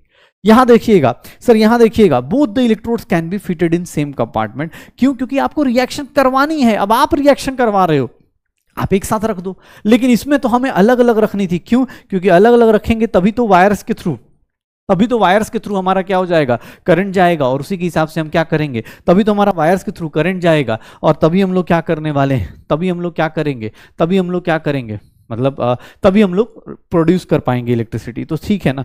अब इलेक्ट्रोलिसिस हम लोग कल करेंगे, आज नहीं, क्योंकि अब ज़्यादा लंबा हो जाएगा। इलेक्ट्रोलिसिस हम लोग कल करेंगे, ठीक है। अगली क्लास में चैप्टर अपना खत्म हो जाएगा। आज हम लोगों ने मेनली जो पढ़ा है, एक हम लोगों ने स्टार्ट किया एप्लीकेशन, हम बोल सकते हैं जो लास्ट क्लास में पढ़ा था उसका एप्लीकेशन पढ़ा, concentration cells, Gibbs energy conservation, इसका कंजर्वेशन पढ़ा। और फिर हम लोगों ने स्टार्ट किया कंडक्टेंस ऑफ इलेक्ट्रोलिटिक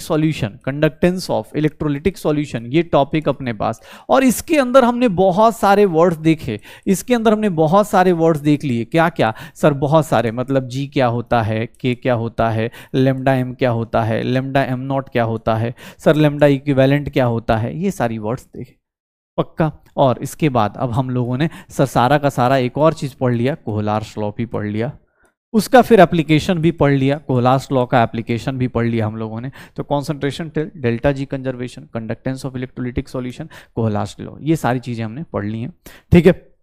देख लो होमवर्क अपने पास आपको डीपीपी मिलता जा रहा है, और प्लस अब बेटा खत्म हो रहा है सिलेबस, तो अब चीजें आप फटाफट कर लीजिए। अब क्रैश कोर्स 2.2 तुम्हारे हवाले वतन साथियों, वैसी वाली हालत है अब तुम्हारे हवाले सिलेक्शन साथियों। और अभी सिलेक्शन कैसे लेना है आप खुद से डिसाइड कर लीजिए। जो लोग भी बिना बैकलॉग के आ रहे हैं, लगातार चल रहे हैं, भैया बहुत बहुत धन्यवाद। आप लोग ऐसे ही बस बने रहिए। सिलेक्शन आपके आसपास ही है, बस थोड़ा और जोर से बोलते हैं ना, लात मारनी है, दरवाजा तोड़ना है दया को। और दया दरवाजा कैसे तोड़ेगा, इसके लिए आपको कुछ नहीं, थोड़ा सा और ज्यादा पुश करना है खुद को। तो ये कोशिश कीजिएगा।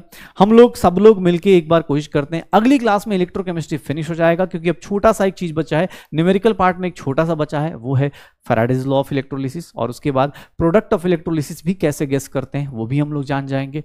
एंड थर्ड वन, हम लोग बैटरीज और सेल्स का जो रट्टाफिकेशन वाला पोर्शन है, बैटरी और सेल और कोरोजन का, वो हम लोग कल की क्लास में देखेंगे। तो हमारा चैप्टर अब एंड होने वाला है, जल्दी ही खत्म हो जाएगा। सो लोड नहीं लेने का, अगली क्लास में फिनिश। उसकी अगली क्लास में मैंने बताया था कि कुछ रेडॉक्स रिएक्शन की एप्लीकेशंस बाकी हैं, और कुछ यहाँ पर जो surface chemistry, experimental physics, practical chemistry में जो आया है, वो सब कुछ हम लोग फिनिश कर लेंगे। ओके, तो चलो मिलते हैं अगली क्लास में। तब तक पढ़ाई करते रहिए, एंजॉय करते रहिए।